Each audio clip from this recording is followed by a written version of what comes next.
And it is that man again, Tom Slingsby, absolutely dominating this fleet. Francesco Bruni had a great start at the top end of the line.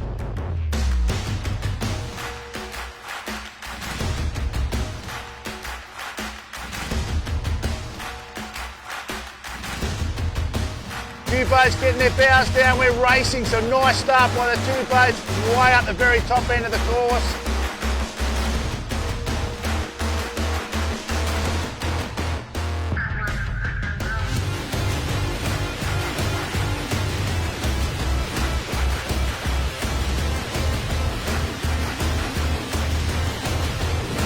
And we are off and racing, here we go.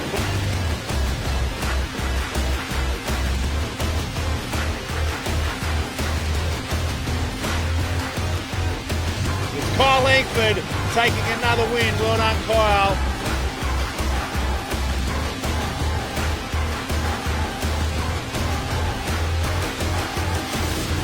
Straight past.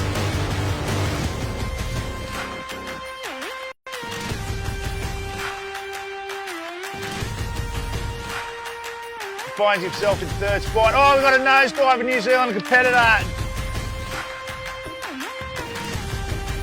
Permission to buzz the tower, and there he is. Well done, son.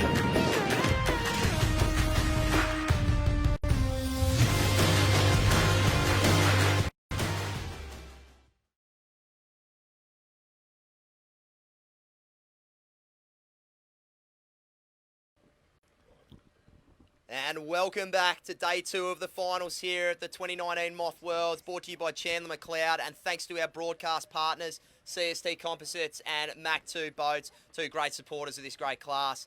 We're out here on the river, mate, and I guess the question is, who's going to knock off Tom Slingsby? Well, mate, I think there's only one bloke in the world that should be here who's not, but I can't really think of his name. It escapes me, but who knows, mate? Who can knock off Tom Slingsby? Today's going to be a different day, I think, Mark. The doctor's in, mate. The doctor's here, and it's going to do some surgery, I think, on this fleet. So I can't wait. It's going to be cool as. Absolutely, and we're looking at, we've got 4 races lined up today. Keep looking through Down Under Sail. We're streaming all day. Moth Worlds are on. Absolutely, and it's easy. Just get it on and you press share, tell all your friends, send it out there so they can all watch this awesome bit of footage that we're going to show you today. 4 races, Mark, in already 20 knots. Yeah, exactly. I think we've got 19 knots on the boat at the moment, and we're just going to take a look at what Perth has to offer in this beautiful part of the world and this race course, which is absolutely world class. Come visit me in hospital.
As we can see, guys, we're just looking over Melville water here. We're facing Melville East at the moment with a silver course, and just coming over the fleet at the moment. As you can see, the start boat there, the corporate boat, all the moths are out here on the course, and she's already pretty streaky and pretty fresh in some spots. Yeah, look at those waves, Mark. They're starting to build, which means stacks. Yeah. That's what we're here for, brother. Action. We're going down the mine today, my friend. And we're just going over the bottom end of the course here. This is the finish line and the bottom gate. As you can see, not a lot of room between there. And when you've got 20 moths coming down at 25, 30 knots, mate, there's plenty of action to be had. Yesterday, 22 seconds from the boat to the pin. So they've decided to drag it out a little bit more because those guys get a little bit twitchy in that start line. So, the breeze is up. Absolutely, and we're looking over the racecourse now. This is Melville Water West as you look out towards towards Freo and down there, and the Doctor's starting to build as we pan around here. You're looking down to Point Walter Bank. You got the Perth Flying Squadron, and as you can see, that light bit of water on the screen there, that's actually a reef in there, quite shallow. So as we pan across towards Nedlands and just have a look at this fantastic part of the world, as Jody said, never been here before, and it's pretty special, isn't it? It is special. And we just had a boat go past us, Grant Rollinson, and said, "See me in hospital tonight, boys." So even he's a bit worried about what he's about to get in. And he's a local, so he'd know. Yeah, so it's all looking up, mate. It's all shaping up. There's some smiles on their faces out there, and it's going to be some pretty cool action. Absolutely. Before we roll into the racing, guys, we're just going to go to an interview with Tommy Slingsby and see how he's seen the week so far. Welcome to the 2019 Moth Worlds, proudly brought to you by Chandler Macleod. We've just wrapped up the Australian Championships, and I'm here with the Australian champion, Tom Slingsby. Not a bad start, mate. Yeah, it's sometimes a bit of bad luck to win the pre-worlds, but this is the first Moth regatta I've ever won, so I'll take it even if it is pre-worlds, and I'll just try to ignore my superstitions. Yeah, how long have you been in the class, mate? You've been in the class a while, so... Yeah, I got my first Moth at the end of 2010. I haven't done too many regattas. I think I've only done 5 regattas over the 10 years. I think I've done 3 world titles and 2 nationals. But to win a nationals finally, I haven't won one before, so really exciting. Yeah, it's awesome stuff, mate. And I think hopefully the superstition stuff goes away. Or it'll be interesting to see what conditions we get for the Worlds. It's supposed to get pretty hot, mate, and could be a little bit different to what we normally see in Perth. What's your thoughts on that? Yeah, we're expecting sort of 40 degrees plus for the first days of the event, and so I think that's going to be the off the land breeze, this breeze, the easterly. How well it lasts, whether it'll be light, whether it stays in strong like this, I don't really know. I'm pretty happy with all my equipment, and I think I can go through the range pretty well.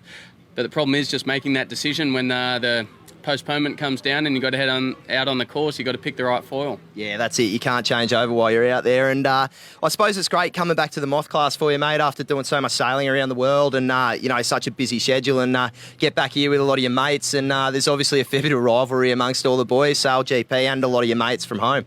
Yeah, for sure. I mean, I'm rigging next to my best mate for 30 years, Joe Turner. He's been one of my oldest mates, and then obviously Kyle Langford, Kinley Fowler. These are guys that I'm being told I have to beat because being on the boat will be pretty unbearable if they knock me off. And Kyle and I have had some awesome tussles. Yep. He's going really quick, and luckily I just got the better of him in the Nationals, but now the big one coming up. Yeah, exactly. He's coming for you. Awesome, mate. And hope you have some good luck in the Worlds. And it's not a bad omen, but I think you will, mate. And you're going pretty quick. So good luck. Cheers. Thank you.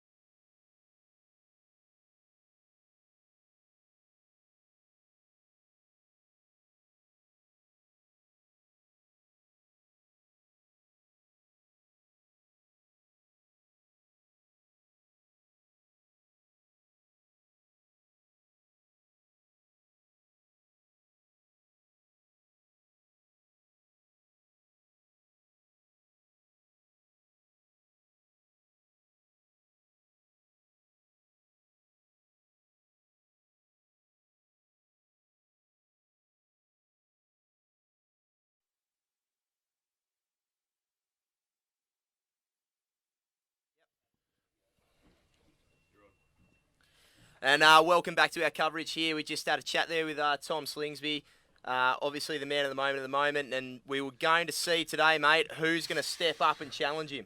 Yeah, well, today's the day. I mean, we've been bashing on about it for the last 5 minutes, Mark. It's blowing. Yep.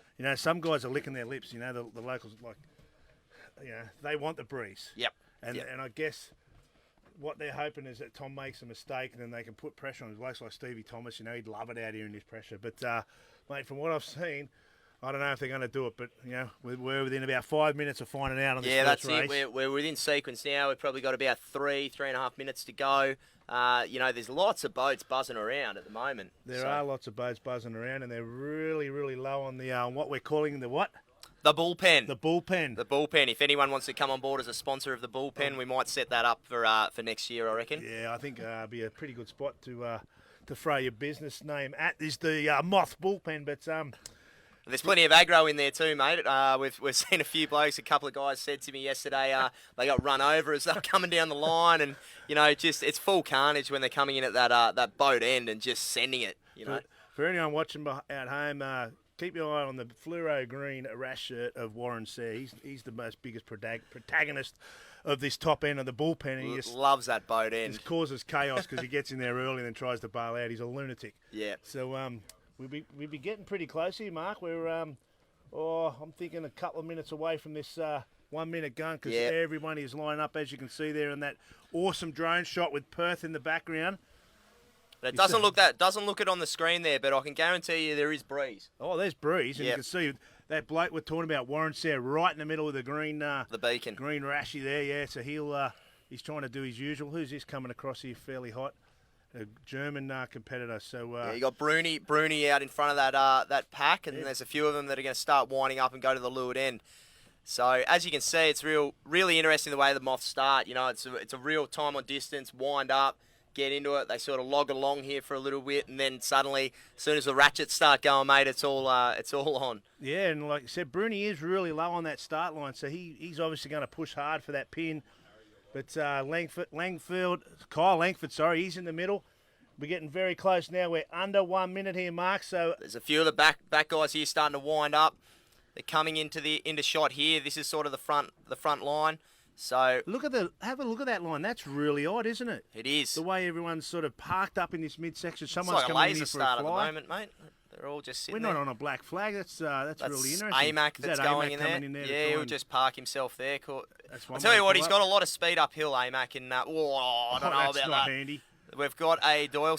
As they start winding up, they're looking at a start. He's going to wrap. Oh no! Is that Tom Johnson? So whoever's trying to do that little slingshot start didn't work. Keegan York there in the Boogie Woogie Mobile. Nice job up the top. Oh, we got boats over. We got boats over. Yeah, I think Keegan York was definitely one of them. Yeah, the two at the front were certainly over the line. He pushed early, didn't he? He did. But absolutely. At this stage, we're going. And I reckon they've just picked him. It's probably and blow him out anyway. Bad luck. Yep. Bad luck, Keegan. Take it back and have a hamburger, mate. Absolutely. And at the top of your screen there, you can see it's the man, Tom Slingsby. He's shot out of there again, 2/3 of the way down the line.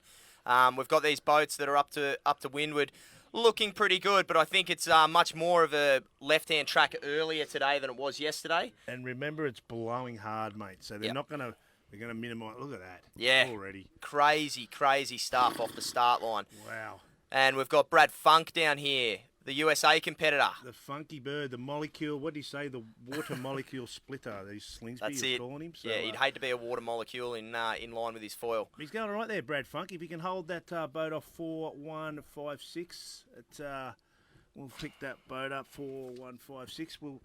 He'll look all right. He can't tack now, obviously, but I think they'll bash over this right-hand side, and then Funky will love the position he's in. Absolutely. Those mid guys look all right. Yeah, too. there's a good line of pressure just up the top there, actually, that they've come through. And you might be picking this up on the screen, but it actually looks a little bit bumpier. I mean, usually we don't get too much bump here on the river, but it looks a little bit bumpier than what it was yesterday. That boat that I said was 4-1-5-6. It's 4-5-6. It's Rob Greenhouse. So he's looking good. Yeah, we've done a little piece on Rob today with his new CST gear and his North stuff. And yeah, and thank you again to CST for helping us put this all together as well, which is great of them. He just fell in a little bit of a hole there. Funky's just trying to get that lane on him, and the Chapo sail in the middle of the line. They're going nicely. Yeah, that's probably Les Thorpe, mate. Les Thorpe. Les is cranking this. Oh, this mate. fleet.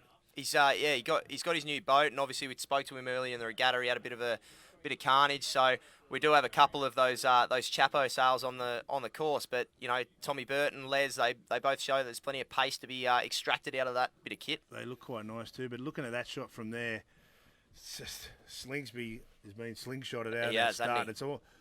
A few guys are saying, aren't you sick and tired of seeing slingers at the front? And I think we are, mate. Yeah. And it's all up to these pelicans behind to try and do something to catch him. It is, mate. And I think, we're going to see a real logjam develop basically between, second, third, fourth, fifth, and even all the way back down to sort of the back end of the top 10. There's any of those boats can actually get into that zone. And yeah, well, that's right, mate. Only a few points, and it's not hard to gain those points, but Slingsby just tacked up underneath that nice bit of pressure there. Huge puff just coming out of that side there. And he is crossing the fleet quite easily now as he comes back across. There's a few of the other guys have actually got into that puff a little bit more and rotated. That boat underneath him, which I have a feeling is Tom Burton, it's just tacked underneath him. So we're looking at two of the leaders here, and Slingsby's winding up, and we got TB to leeward there, who's doing a great job on his machine there, and he came off the boat end. So different plan of attack there. As you can see, there's a bit of a procession out to the left, and we've got these guys now just pumping their way back in. It's just got that look about it. It's going to really crank up, doesn't it? It's like 20 knots. Yeah, is these guys' targets. I think we mentioned it yesterday. If you're not doing 20 knots, bow down and have another go at it, and that's just insane. That is TB down there. Yeah, it is TB. Yeah, the big F. We got to remember the Fleming yacht F, so we can pick TB between the other guys. But yeah, TB's doing more racing. You spotted it yesterday. Yeah. He's more racing where Slingsby's just got the gear. Yeah, I mean, it was just a classic. Racing. What he did there was just classic move. He's like, I could keep sailing through, but I'm just going to just keep my lane and tack out and just go with him. So the problem with this race course is a little bit is that Slingsby in this shot is always going to get the first pressure, and it's just going to get rotated up every time. Yeah, so the options aren't really there for the racer of these guys to try to get something. I mean, but Jesus, if we had an easterly or something, which was actually one of the days where TB did really well when it was a bit of a softer sea breeze.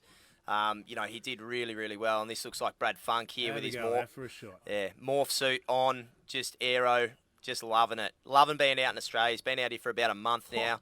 Who's this coming over the top of him there? That's Rob Greenhouse. Yeah, so they're having a really nice little battle there, those two, which is great to see. These are great shots coming through. Look at that sail shape. How cool does that look? Yeah. So flat. Rob was saying today they're getting them so flat because they are doing 20 knots uphill. You've got to take all the drag out of it. Yeah. But then when they're going down, all they need to be able to deepen them right up and just being able to send it. So that's been the latest development, especially in the north side of things. Yeah, and he just rolled over the top of Brad Funk there, and now we're in behind these boats coming into the top gate. Yeah, I'm not sure who that is in that in the bottom of the frame there. But we just might cut over this other high shot here. There we go. And as you can see, that breeze is really starting to crank up. It's pumping, baby. Leaders are going up towards the top mark and should be able to pick them up fairly soon. These drones, remember, we're operating out here in the middle of the water, so do get some issues, but the leader is up and around, and there he is. Tom Slingsby, round that right-hand gate. What a surprise. Yeah.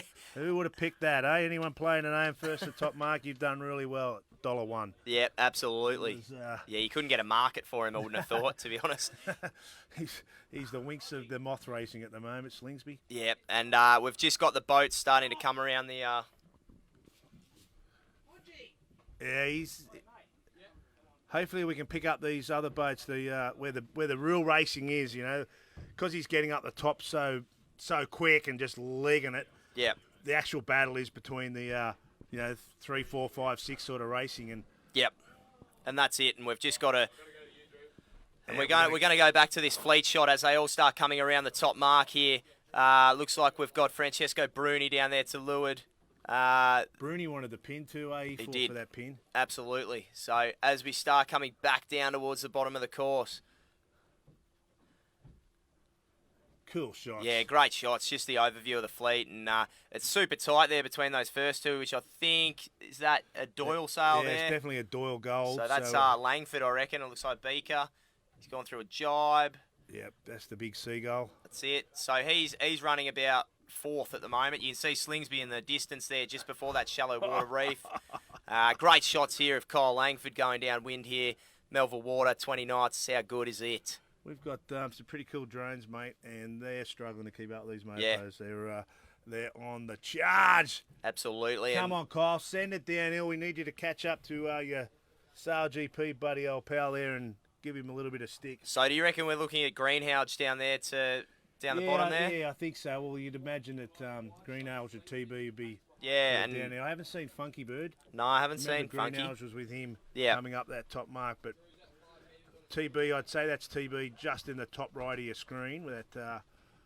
Yeah, I'd say that's it. Yeah, that's a Mach 2 in the top of the screen there, white tramp. So we're still looking here at Kyle Langford as they come down in front of the Perth Flying Squadron. And it is really starting to crank up this breeze. We're expected 4 races today, Mark. Yeah. I don't know if we'll get them, mate. Mate, yeah, I think Rollo was right, mate, about the Visit you in hospital. Exactly. Oh, you don't not. No, you don't don't want wanna that. see that, but, Exactly. I think if we can get these drones sorted out down this bottom gate, we're going to see some pretty cool action on this Barraway. So we shift over and look at the leader, Tom Slingsby, who's just putting the foot down, the clamps down. Every analogy that you could ever come up with, he's just absolutely brained this fleet. And, you know... Maybe they should have took him away in handcuffs last night. Maybe they should. Yeah. For those who missed it, the water police came and made a visit and just said, mate, can you tone it back a little bit? 4 knot. You're full on taking the piss at the moment. 8 knot zone, isn't it, in the river? Yeah, exactly. But, So. yeah, it would have been cool for him to hook himself to the wing bars. Absolutely. Actually, it looks like the second place boat. He hasn't made huge inroads, but I think going out to that other side, he's actually pulled back a little bit. So that's a good effort there by who that is. I think it would be Tom Burton. Yeah, I'm thinking that's Burton. You see the gate just coming into play now, so Tommy's nailed this ley line, and he'll pretty much just cruise in here. Will he go around the left and just head uphill and protect? And that's the easiest option is pressure without doing another jibe. And that's exactly what he's going to do, up and around. That's it, up and around. And we'll try and stay here with this visual on the gate if we can. And I reckon TB will probably go to the right now, mate. Yes. You know, to create that split. And look at that breeze coming down. Yeah, it's starting to get up. So here we go. That's the Fleming Yachts Mobile of Tommy Burton. So he's in and around that bottom left-hand gate as you're looking at. What are we looking at, about a 10, 15 second split there? Yeah. There's a huge amount of pressure coming down the course at the moment. Look at these pair coming in here. Super hot. This soaker, who's that? That's Langford going round on the jibe to go to the left. That's Chew, I reckon, that just went to the right. Yep. Yeah, so Chewy loves this stuff. Yeah. He loves it. And that's Greenhouse, yeah? Going through there now. There's Funky Bird. Yep. Who was up there having a duke out. Bruni around now. We're trying to capture both of these gates, but we might stick to this right-hand side. That's the one. Yep. A little bit loose coming in there. You got to send that up. That was Les Thorpe going through shot there. You can see how big the arc is because it's just absolutely starting to nuke down here. Absolutely. We've got our New Zealander going around. That was quite loose as well, just rounding up. It's starting to get pretty hairy. This is going to be interesting as we go on. At the bottom of the screen. And top marks that way, mate. You're going the wrong way. You're not in Silverfleet. Where are you going, mate? Oh, here's some action too. Oh, Jesus. We've got about 5 or 6 what coming happens, down. When they come in and just lose their top wing and they put the handbrake on. Geez, TJ's a bit far back here too. Deep. Yep, so he's wide rounding as well around that bottom gate. Oh, nice rounding there. Just got inside him. Perfect. Les Thorpe there. I mean, you know what I mean. Yeah. Fluoro guy. Yeah, was a hair. That's him. Oh, no! Oh, Graham Sutherland, good night! That was a ripper. Cartwheel. And now, just look at the flowing effect. Yeah. There's another one having a little go. Yep, here we go. Hiroki coming through. He's got to thread the needle too. Oh, Jesus. Good luck with that. But that was a full cartwheel. We've seen that a bit down the bottom end. They're just like, there's a little pothole and as they come around, they sort of just launch.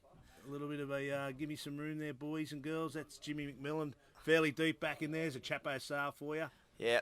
Oh, I reckon that's Sandrew Sim that just went around didn't have the steel line on it of Graham Prossers. So. As we've got a few guys coming through the shot here now. Matty Vandervoort back there in that Redmond Burl, so he's... so that's Prosser, I reckon, just went through the shot there now. Vandervoort going to the right, so a couple of yachts here get a bit loose because they're just not quite nailing that ley line, so then they've got to do that big soak. That's it. Robbie Partridge going through. Bit deep. Bit deep. We got, I think, Matty Jerwood coming in as well. Those two came together on the bottom mark, yesterday. So Keegan York, who's out there, I think, for no reason. He looked like he'd be over. If he wasn't over, I'm not here. But anyway, I'm not going to put a beer on it because I can't afford it. But anyway. Not in the budget, that one. So we're looking up the course now as these boats are starting to pump up, and we've got a feeling that's Tom Slingsby just rotating out of the left-hand side. You see that massive puff just in that left-hand corner. Huge, isn't it, mate? It's always there. We've got a kite surfer on the Get on off the course. You're not a moth. If someone find him and cut his lines.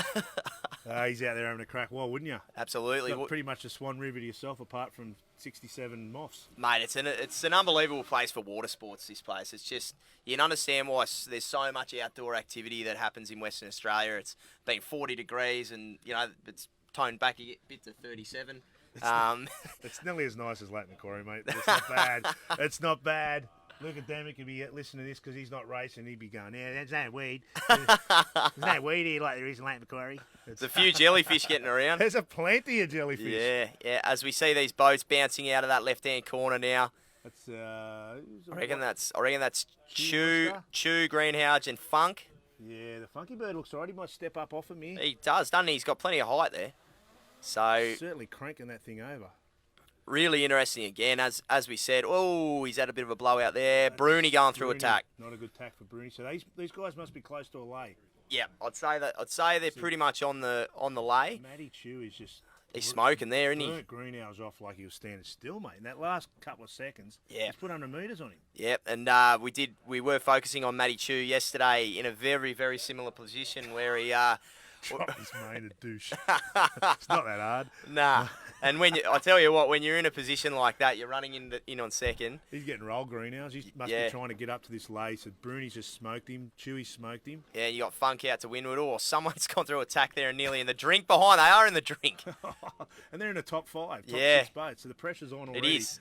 And, Yeah. and they're just putting the pressure because you have to nail that tack. I mean, Greenhouse is going to lose 3 to 4 boats here. Oh, easy. I think, I don't think Funky will roll him, but No, but he's certainly coming up, and he's sitting in gas there at the moment from... Greenhouse just lost a little bit of, you see him, just the wings nearly punching the water because they're cranking this thing over so hard. Yeah. And then if they just lose concentration for 1 minute or go for another bite on their main sheet and it Yep. twists out of their hand, that's when it hits the water. Yeah. And look at this. Shoe bag, Look at look this at him. puff just coming down here now. Look This at the top of is his cranking. rig, fully open, mate. He's Yeah. got plenty on. And you're looking at, we've talked about this all week as well, and I'm pretty sure TB's in second place still. But you've got Slingsby on an Exocet, Burton on a Mac 2, Chew on a Beaker, Bruni on a Manta. It's all different kit. Everything's happening. Slingsby's on another level. Yeah, exactly. He's I'm on not another... sure who makes them, but that's what he's on. Exactly. And one person that we haven't actually seen in this top bunch yet is actually Kyle Langford, our series number 2. True. Yeah. He came down on that bottom gate and remember he went straight to that left Yep. and TB went to the right. So Yep. So we that haven't was seen him. He could actually pop out somewhere here. there's your leader up and around to the Whoa! right event. Hold on Jesus. to her. Hold on to it. It's like there, riding a skipper. mechanical bull, that thing. That was that the Chew Monster? Yeah, I think it was actually. He done all right to hold his main sheet for once. he's learnt. That's So- TB up and around second. Yep. And third here, is that Langford there? The It big could unit? be. Yeah, it could be Langford there in third place going around now, Yeah. possibly. It looks darkish. Does look like a dark sail. Looks like a north. But, the glare is making it a little bit hard to spot these sail numbers. So Yeah, absolutely. And Greenhouse, who's just behind this pack, he sort of tacked over with Matt Chew, and that was Chewy just said, "See you later." you know what? If you don't like watching this coverage, just turn it off and put Home and Away on. Yeah. Hey? If you don't like this coverage, there's Mate, something wrong with there's you. something seriously wrong with you because this is an unreal place to sail, an unreal place to broadcast. As we've got a great shot. Is he Have a going look at uphill or downhill? have a look at He's that, just smoking straight down. Have a look at it. and it's starting to nuke. Holy It's- crap, holy. Yeah, so remembering out there that we've got 4 races to do in this stuff, Oh. and it's just going to keep getting stronger. And look, this is where Slingsby is, and you can see at the top of the screen, basically the rest of the fleet. Still going upwind along that left-hand shore. He'll almost, well, he will. He'll be a leg ahead, and we're probably, with this speed, they're probably going to be less than 10-minute races. Yeah, absolutely. You know, so We'll get a time on that next one and Yeah, just we will see how fast they're actually doing these courses. what we need is a Rolex sponsorship, so we can have Yeah, a Rolex that'd be timer nice. here. So Absolutely. Rolex. How many times you got to say it before you get a free one? 3, 4 Rolex. Yeah. Yeah. So anyway, they make good watches. They Rolex. do, absolutely, and Yeah, we wouldn't anyway. mind a couple. Yeah, a couple of Rolexes, but Slingsby doesn't need a Rolex. He just needs a banana chair because Yeah. he's cruising downhill. Yeah, that's just a hammock ride for him, Yeah, really. and there's the Chew Monster, is it? Yeah. That's the Chew Star. Yeah, and so who have we got out to? Or is that Chew? Oh, that's Langford. Okay. Got the yellow/golden moth on the top. Yeah, right. So it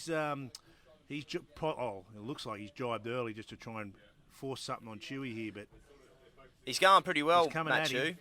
He's And they're sailing actually on very the- nicely. they're on the same jibes. Yeah, they're on the same jibes, aren't they? Yeah, Yep. for sure. So they're not going to cross yet. Chewy could be on a lay to this last jibe in, but they're still a fair way up. I'm just looking out the window now. which No, obviously- that's not Langford. You reckon that's... No, it's not. a North. Could be Babbage. My money is on Scott Babbage. We'll try and dial into this if we can. There we go. 4643. Let's pick that up. Yep. It is Scott Babbage. Scotty Babbage. Scotty doing a nice job there on the beat. So he's rolling into second, currently sitting in 5th place overall, and he's going to draw back some points on those guys in front of him. We haven't seen Tom Burton for a while either. No, he was... So we'll obviously see this as we come down to the finish line. We've got Slingsby as he starts pumping into the finish line. Burton's still in second. We got Slingsby, yeah, like you said, Slingsby coming in. Burton's in second, but the pack is definitely catching. The next 2, 3, 4, 5, they've brought some serious breeze down here to Tommy because that massive lead he had has been probably hard. This is going to be interesting, I reckon. And this is as we see Tom Slingsby go across the line to just win race number 9 for the 75. He's won. Yeah. Something like that. 1,000 of them. Yeah, we're going to have to start counting toes. So. But here's the race. The race is in this little pack here. Tommy Burton looks like he's got it fairly comfortable. Yeah, he's got a clear That's second, him I think. in the second. So Yep, so he's up the top of the screen, just going through at the moment. We got the 2 beakers duking it out here. We got Matty Chew, we got Scotty Babbage. So it's going to be really, really interesting. I reckon Chewy's actually got in front of him here. yeah, Chewy's done Yep. nice. Yeah. And Are they going to lay? They're going to have to soak here a little bit to get through the Scott's finish. got height, yeah. So Yep. he's going to be a little bit slower here in a minute. Chewy's just going to shut the gate. Yep. As they come in to take 3rd and 4th. Great effort there by the boys. Chewbacca. Good effort there by Tommy Burton too. You know, he just he had a bit of an indifferent day, I suppose, yesterday. There's But boats coming here. Look at this finish. Look at this. oh, we've got 2 coming in plenty here. on This is here. Langford That's and Langford. Greenhalgh, I reckon. Yep, Langford at the top. Oh, just got him, Jesus. I reckon. As we got Funky coming in here now as well, sitting in about 7th spot. Absolutely sending it into this finish, these boys. It's a great angle that they're jibing 500-600 metres up the work and then just picking this ley line, and they are all sitting off the back of their boats and just smoking I'll tell you what, we're about, I think as we go further on, we're about to see some serious action. Like, the way this breeze is going, mate, she's just cranked up in the last sort of 15 minutes. You couldn't see through off the screen because we'll focus on the finish, but Slingsby come through and just got a massive nosedive. Yeah, right. He just relaxed and just went whooshka, and he was at a Someone big, tipped the hammock big over. swim. Yeah, yeah. He's the deck chairs have been rocked. So Dean Suter went through there as well. Good and race for Dean, eh? Yeah, he's had another good one around the top 10. You know, he's, as I said, there's a real battle going on at the moment, I think, between probably about 3rd and, or even 2nd, to be honest, and probably about 13th, 14th. Les Thorpe's come through just behind Dino, so Yeah. they're having a good little race. Absolutely. They're sort of sitting in around that 10 to 15 mark as well, which is great. Can't see on screen there. Tommy Johnson's just gone through, just behind 4, 5, 6, 9, and that'd be Joe Turner. I'm thinking 4, 5, 6, 9. Black Beaker. Yeah, Joe Turner. So Joe Turner just rolled TJ into that finish. So we've got a couple more boats coming down now as we see it rolling through. And Jody, out. what did you make of that one, mate? What I'm making of it is have a look uphill. Yeah, Woo-hoo! yeah. Here she comes. Here she comes, mate. And then, that's the first race of the day. They haven't eased themselves into this day. Nah. So all of a sudden we're going to have tired bodies. Yeah, And we've absolutely. got 3 more of these things to go through. This bloke here's got a bit on. Oh, yeah, trying to do Big the slow real soak. Just in front of Can get through there. Yeah, he got nice through. Job, Warren. Big yellow beacon. That's easy. Everyone out there in Moth World, get a fluoro or some sort of Identification panel. identification panel on you. Max Godfrey going through there now. Have a look at the breeze. It's just starting to smoke. Like, it is really starting to smoke. And this next race, because remember this first race, it started in moderate conditions, I suppose. As we see the Italian come through there, and all these boats have done the safety and just made sure they're laying the finish. This would be moderate for Western Australia, wouldn't it? Yeah. This is actually just This gone up guy's from got 12 someone. to 15 to Who's 15 this to bloke? 18. He's got nice job on the jibe. Who's that? We'll try and pick him up. So that's Tommy Trotman that just went Nice through. job on the jibe there. But New Zealand boat, Hiroki through as well. He said last night, I seen him out for dinner. He goes, I said, "How you going?" There's the other chap I saw. Yep. So, Warren Sim, is it? Andrew Sim. Sorry, Yeah, Andrew yeah. Sim. He said, "Mate, I just think I know where my place is now." he said, "They're too fast." He says, "Ridiculous how quick." Another chap I saw coming in. How quick they developed, these Yeah. boys. Absolutely, and Mate, we're just actually hearing it on our boat here at the moment. That breeze is starting to whistle. Yeah. It's actually starting to come through. This is going to be 22, 25 knots in a second. And the problem I guess we're going to have is we're not ahead of schedule. As Graham Prosser just going through on that other Chapo sail, and there's the Boogie Woogie Mobile of Keegan Yaw coming through quite deep, very deep in fact. So there's probably about looking uphill, maybe 1, 2, 3, 4, 5, 6, 7, maybe 8 or 9 boats to come. And the back stragglers, but yeah, like I was saying, we're not ahead of schedule, which has surprised me. I thought yesterday we might have got one up looking at the forecast, and tomorrow is supposed to be really super light. Yep. And we have to be off the water by 3. Off the water. So that's why they're trying to get 4 in today. Yeah, and now we've got nuking conditions, you know, so there's a lot of pressure all of a sudden on the race control. Yeah. To stay on schedule. I mean, you know, to be honest, we're every chance here, and this is what's going to be interesting to watch this play out. By heat 4 today, we could be looking at a real sort of half the fleet sort of job, to be honest. You know, like, you know, and the Silver Fleet is smacking it out down on the other course as well. So there'll be some carnage down there. Oh yeah. We'll try and get you some of that as if we can, but obviously we need to focus on where the biscuits is. But so we've still got boats smoking in down here, and you can just see the sea state. Like, it is still pretty flat, but there's a few potholes. It's just short, the chop. That's the problem.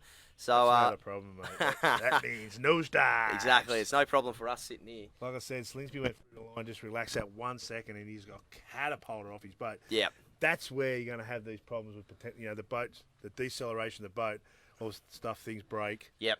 You know, so and the things load up. You know, that's the thing. If you start doing slow manoeuvres or anything like that, and it starts loading up, you're in all sorts. As Matty Jerwood just smokes across the line, he must have had a swim, Matty, I reckon. Fair way back, wasn't he? Yeah, he's been up there and you know, at times threatening the leaders. You know, so that wasn't such a good one there. As we got race for a couple of the real back markers. That's here. Robbie That must have been Partridge. close.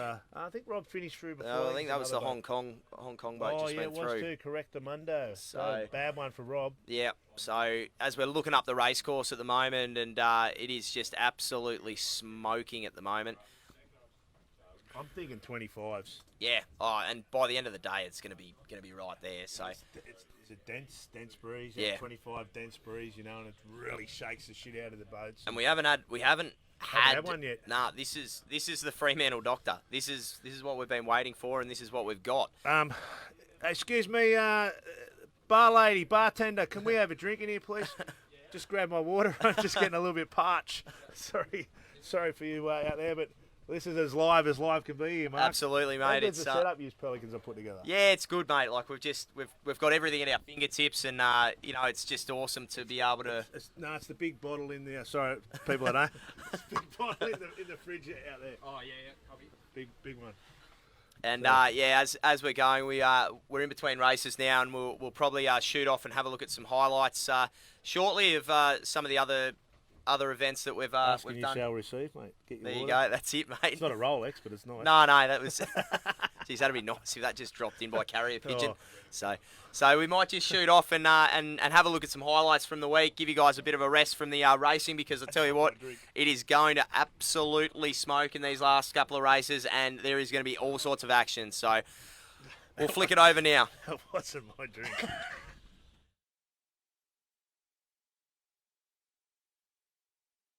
Yeah, 2, 3, 4.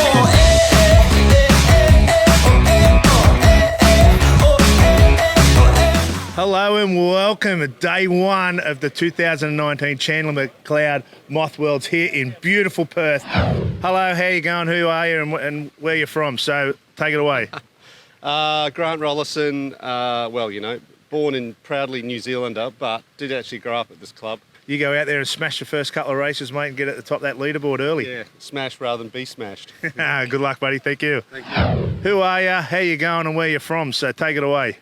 Well, my name is Harman Donker. I'm from the Netherlands. This gentleman was in Bermuda and got a brand new boat, first sail out, and unfortunately hit a turtle, and the turtle survived, but his foil didn't. Well, I think it was about, let me get this right, 7 moths. There was 4 in boxes and 3 on the top.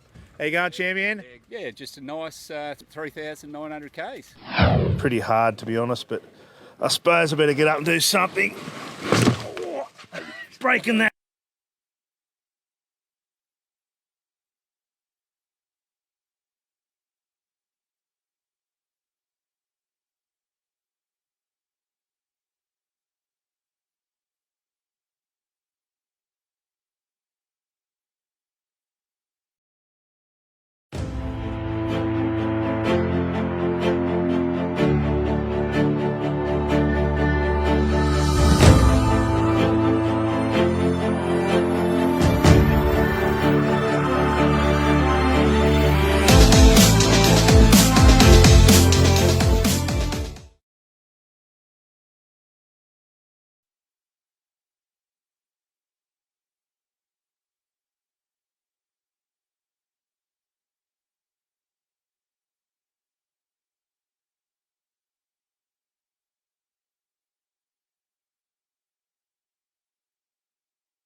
Yeah, we're back here on the racecourse at the moment, mate, and we'll just take a bit of time here while we've got a bit to just thank some of our great partners that have jumped on board to help us get this live stream up and running. Without them, it just won't happen.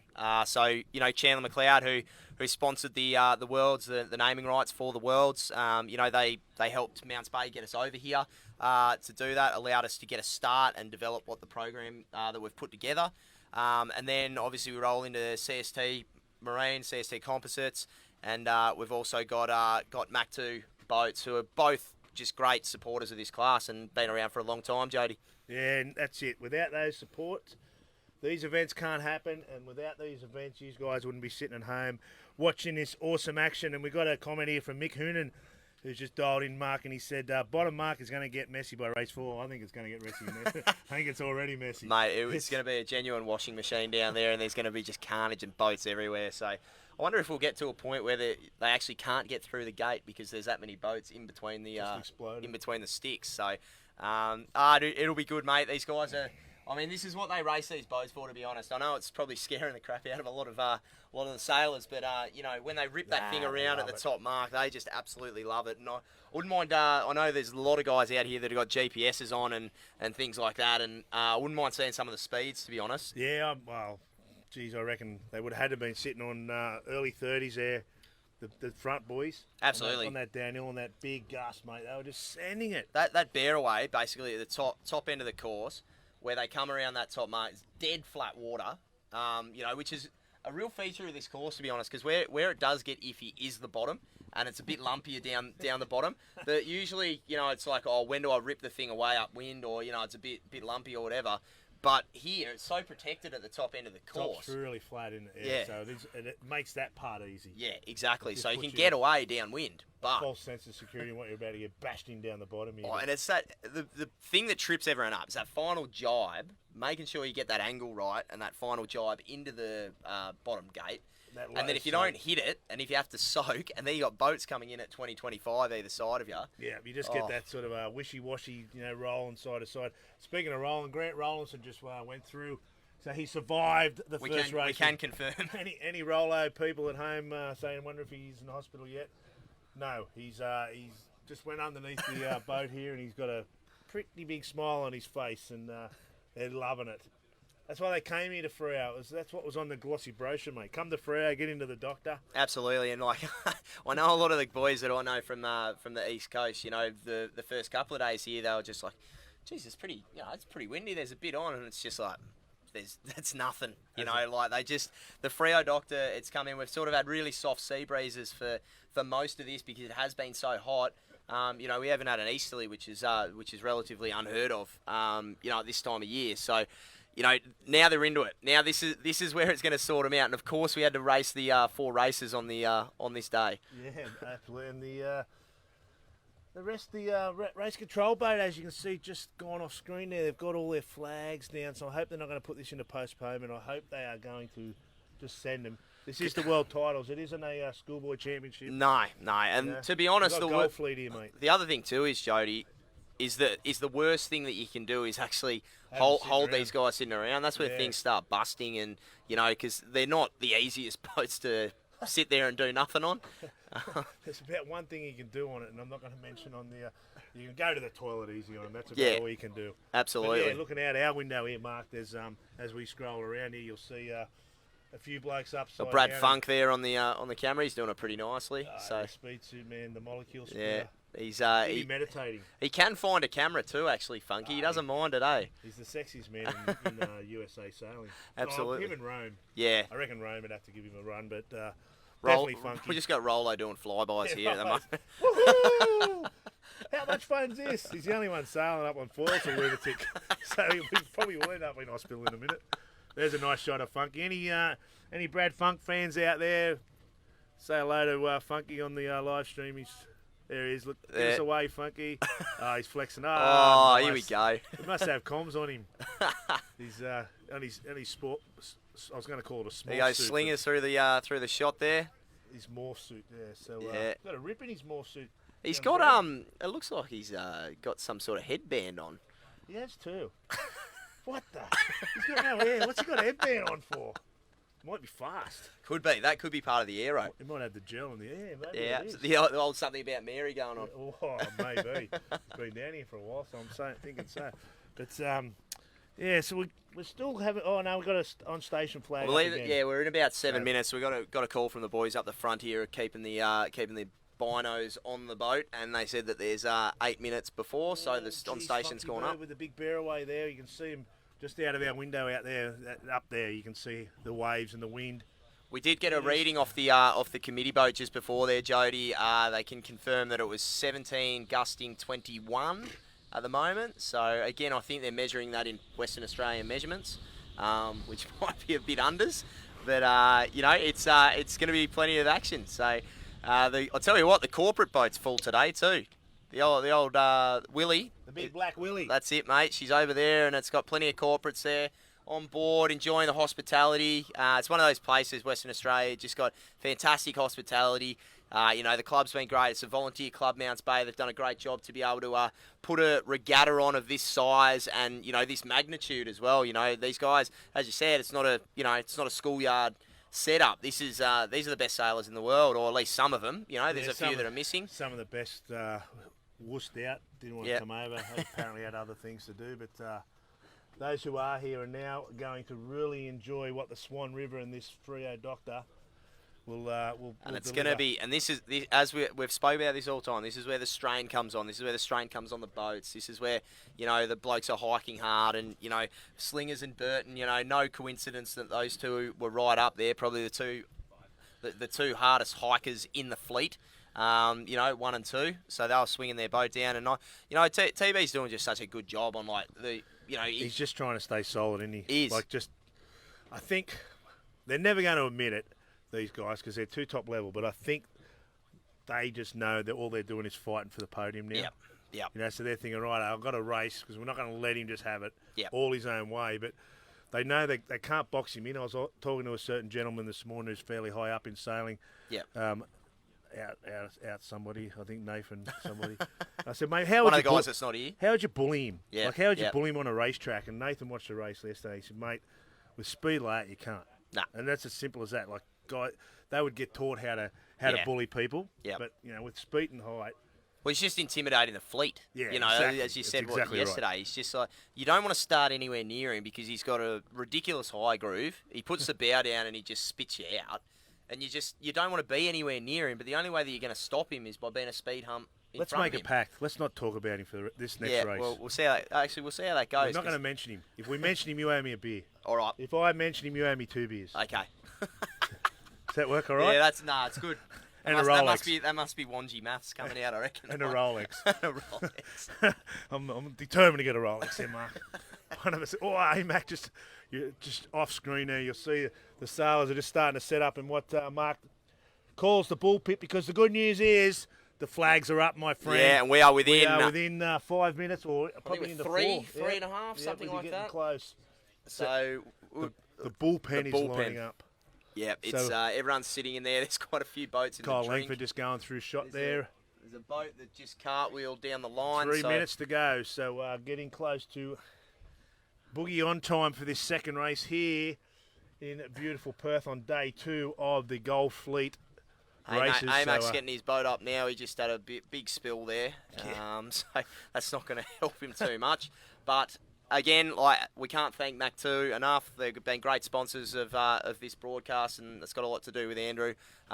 So yeah, hopefully he can get the boat up and get off the start line, which would be fantastic. he might be just cleaning his wetsuit out there, I think, Mark. Yep, That's exactly. what I think he's doing over there in the middle of the bullpen, the Rolex bullpen. Rolex bullpen. That'd sound all right, Yeah, eh? I reckon that could be could be an option. So you see there on shot the boat, the flags are still up. The class flag is still flying. So we'll hopefully see that new flag disappear pretty soon, and then we get close to 1 minute to go. Yep, she's starting to crank up. We got two minutes to go before the start, and we've got a lot of these boys starting to get into their position. Warren Sayers getting towards the top. Who would Yeah, have thought? yeah. What, Hey? the boat? Yep. Nah, there he Have is. a look at him. Yeah. Oh, Fluoro Green just. You can Just see him on owns the that you can spot. see him on the shot there as we've got the drone in the air now, and you can start to see Look at that she's breeze. a That's very looking downwind. yeah It's a very different scene to what it was at the start of the first race. Holy shite. It's looking upwind has got heaps. Heaps on. Heaps. So, You reckon Keegan York will start on the correct side of the line this time? oh well, I'd hope so. I tell you what, it won't take him long to get to the line. That's for sure. No So way in the world, mate. this is Getting towards the flag down for the 1 minute to go because the sailors are slowly there. No one's on foils now. Everyone's just sort of sitting off foils, just slowly Just making jogging along. their way to the to where they deem as their bullet. Tommy spot. Johnson up to the windward side here. Got Kyle Langford down to leeward, but he's fairly buried. He's going to have to get the foot down a little bit to get through all of those He is boats. a long way down, Kyle. Yeah, there's a lot of boats in front of him down there, so there's a few of them that are starting to jockey and try and get their position. But you can just see the breeze. As Jody alluded to, you're looking downwind. You're seeing the whitecaps roll off the back of the waves there. That's Kyle in the Moth with the sail on. Yeah, See him there in the shot there. So anyone looking for Kyle?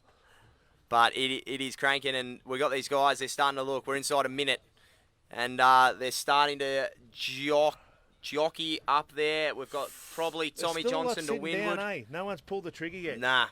Look at them. They're all just very tentative. It's a great shot there, actually, the drone Who's of gonna that, go of that first? start. Who's going first? We must be getting close. 20 seconds to go. So this is the thing. You got Funky coming from a long way back. That's the go. Yeah, so time on That's the distance. He's just not got the foot on it.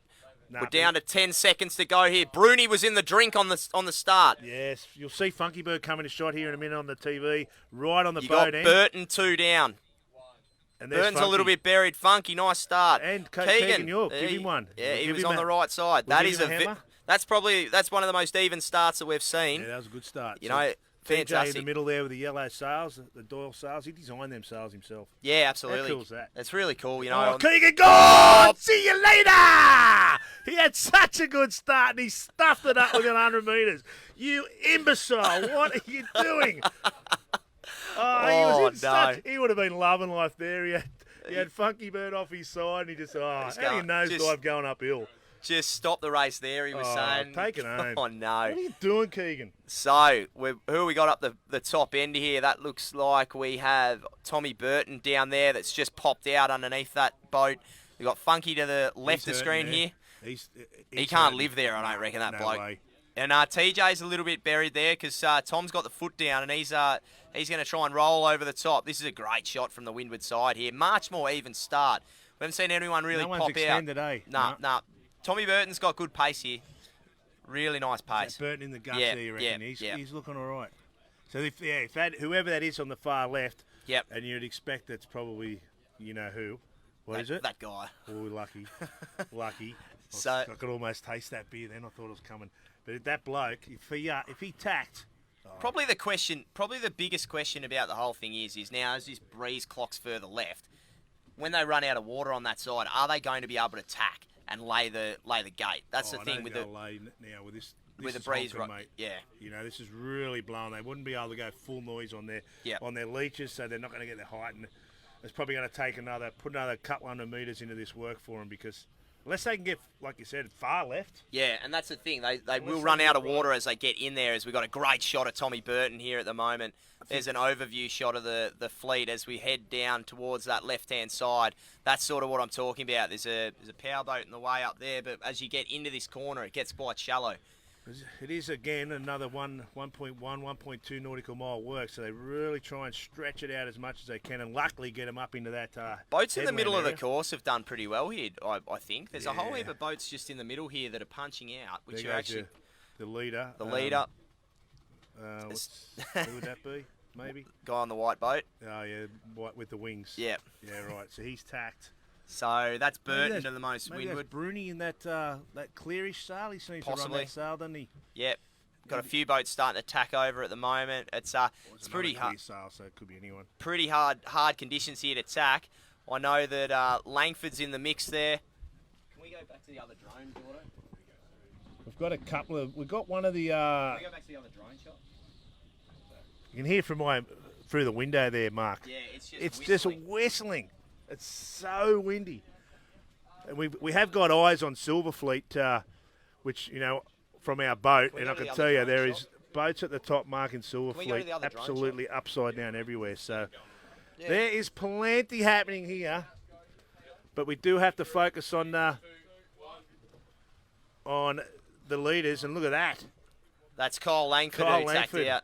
Jeez, that's honking along there, isn't it? That's Tubag behind him, I think. Yeah, and we've got, is that Greenhouse to Windward? Yeah, I think it might be Black. Jeez, look at the top of the rig work in there. Yeah, that's.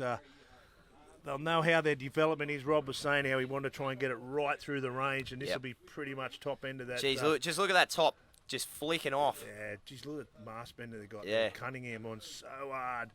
Jeez, the loads these boats take are just ridiculous. Someone told me 2.5 ton of bang Yeah, right. in an 11-foot boat. That's crazy. Outrageous. Absolutely outrageous. 540s wouldn't be running that. Nah, no way.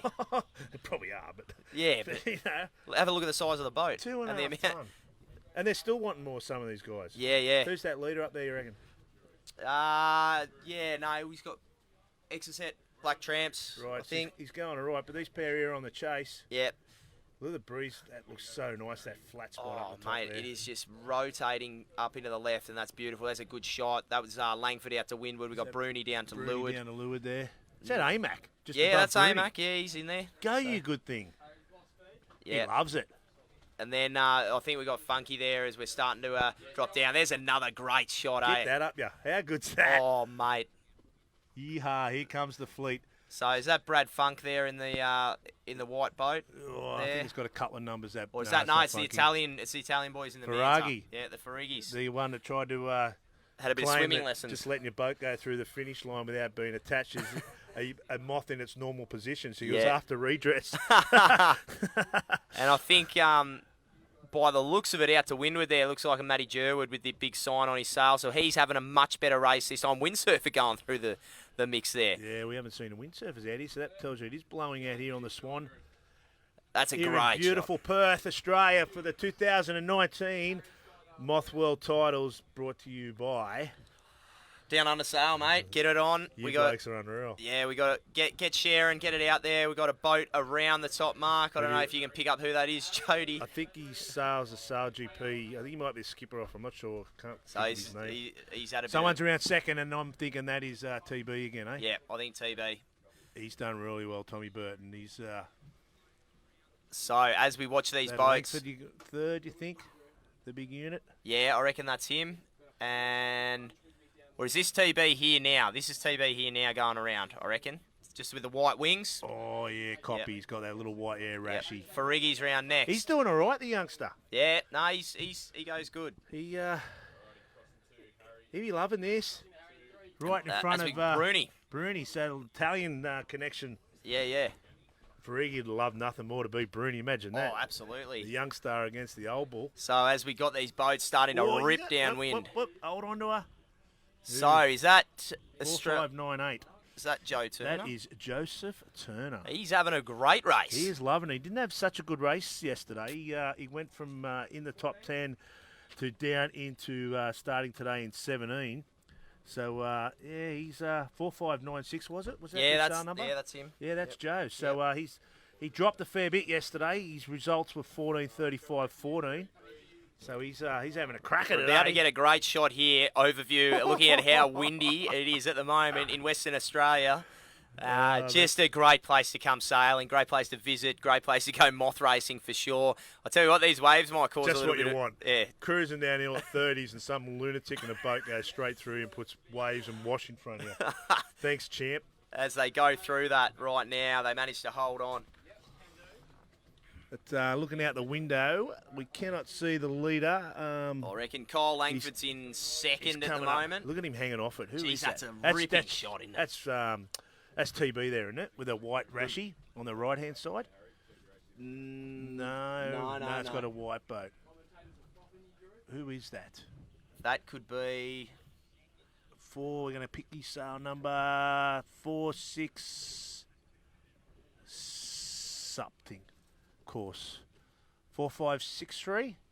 4563. 4643. 4643. That is Scott Babbage again. Babbage, yeah, right. We keep missing Scotty, don't we, on on his.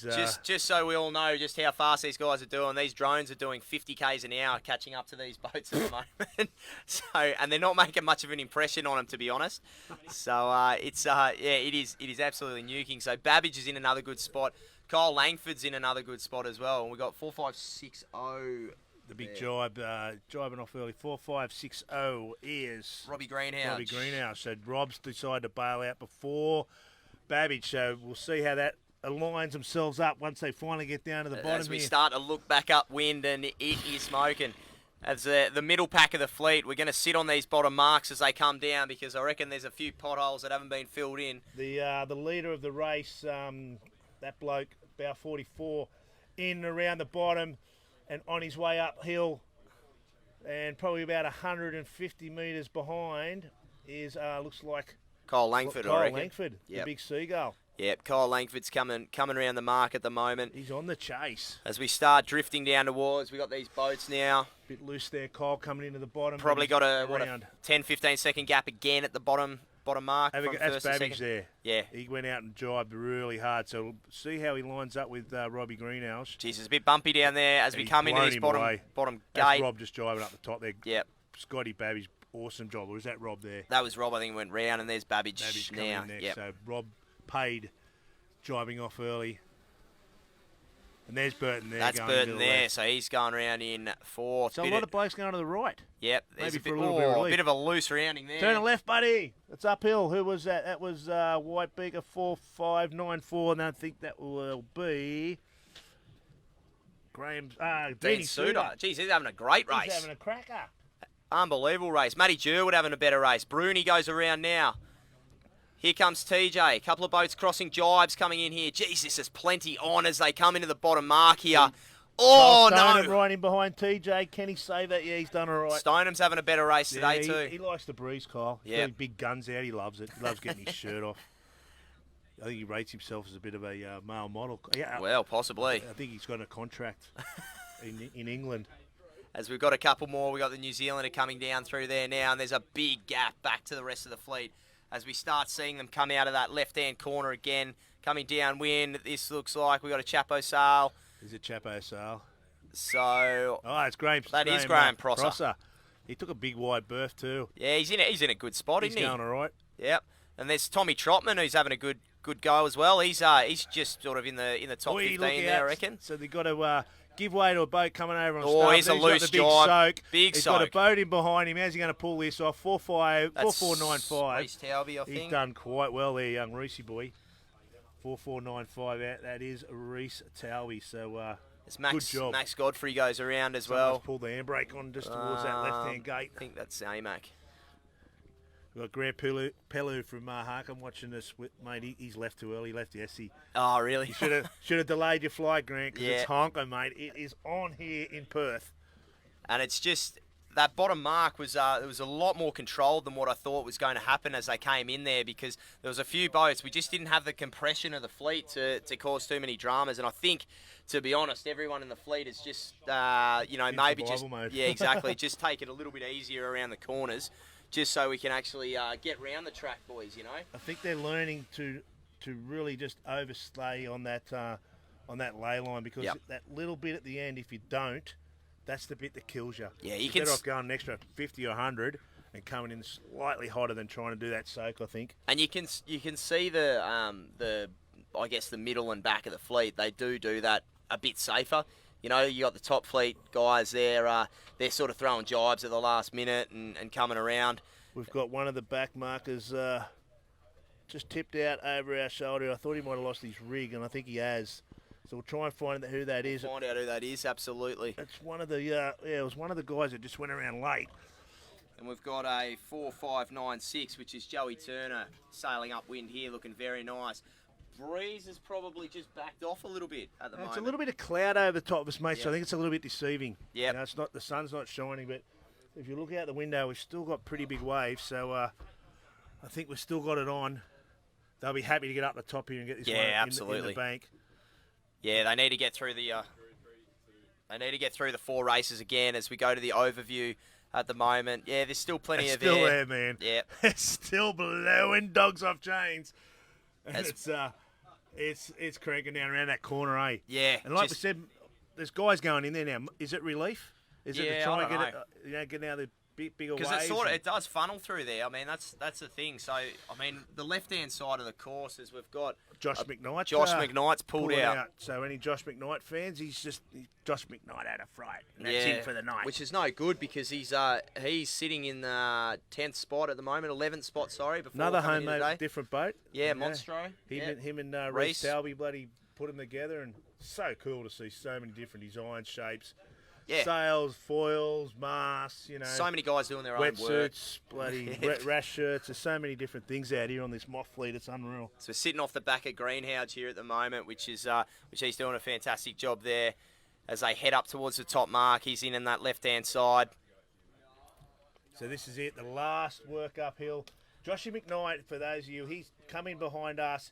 He's jived and he's starting to smoke back in towards the back to the club. So maybe he's just trying. He's to got get an something opportunity fixed. if he can get back. Whatever he's broken, he's obviously happy to go in there and try and repair it. Yeah. So as we've just got an overview shot here now, showing you just how great this Perth water is and the fleet, how much of a left-hand track it is at the moment. Up the top there, definitely left-hand in, isn't it? Yeah, and they're all smoking along that shoreline. Big spread.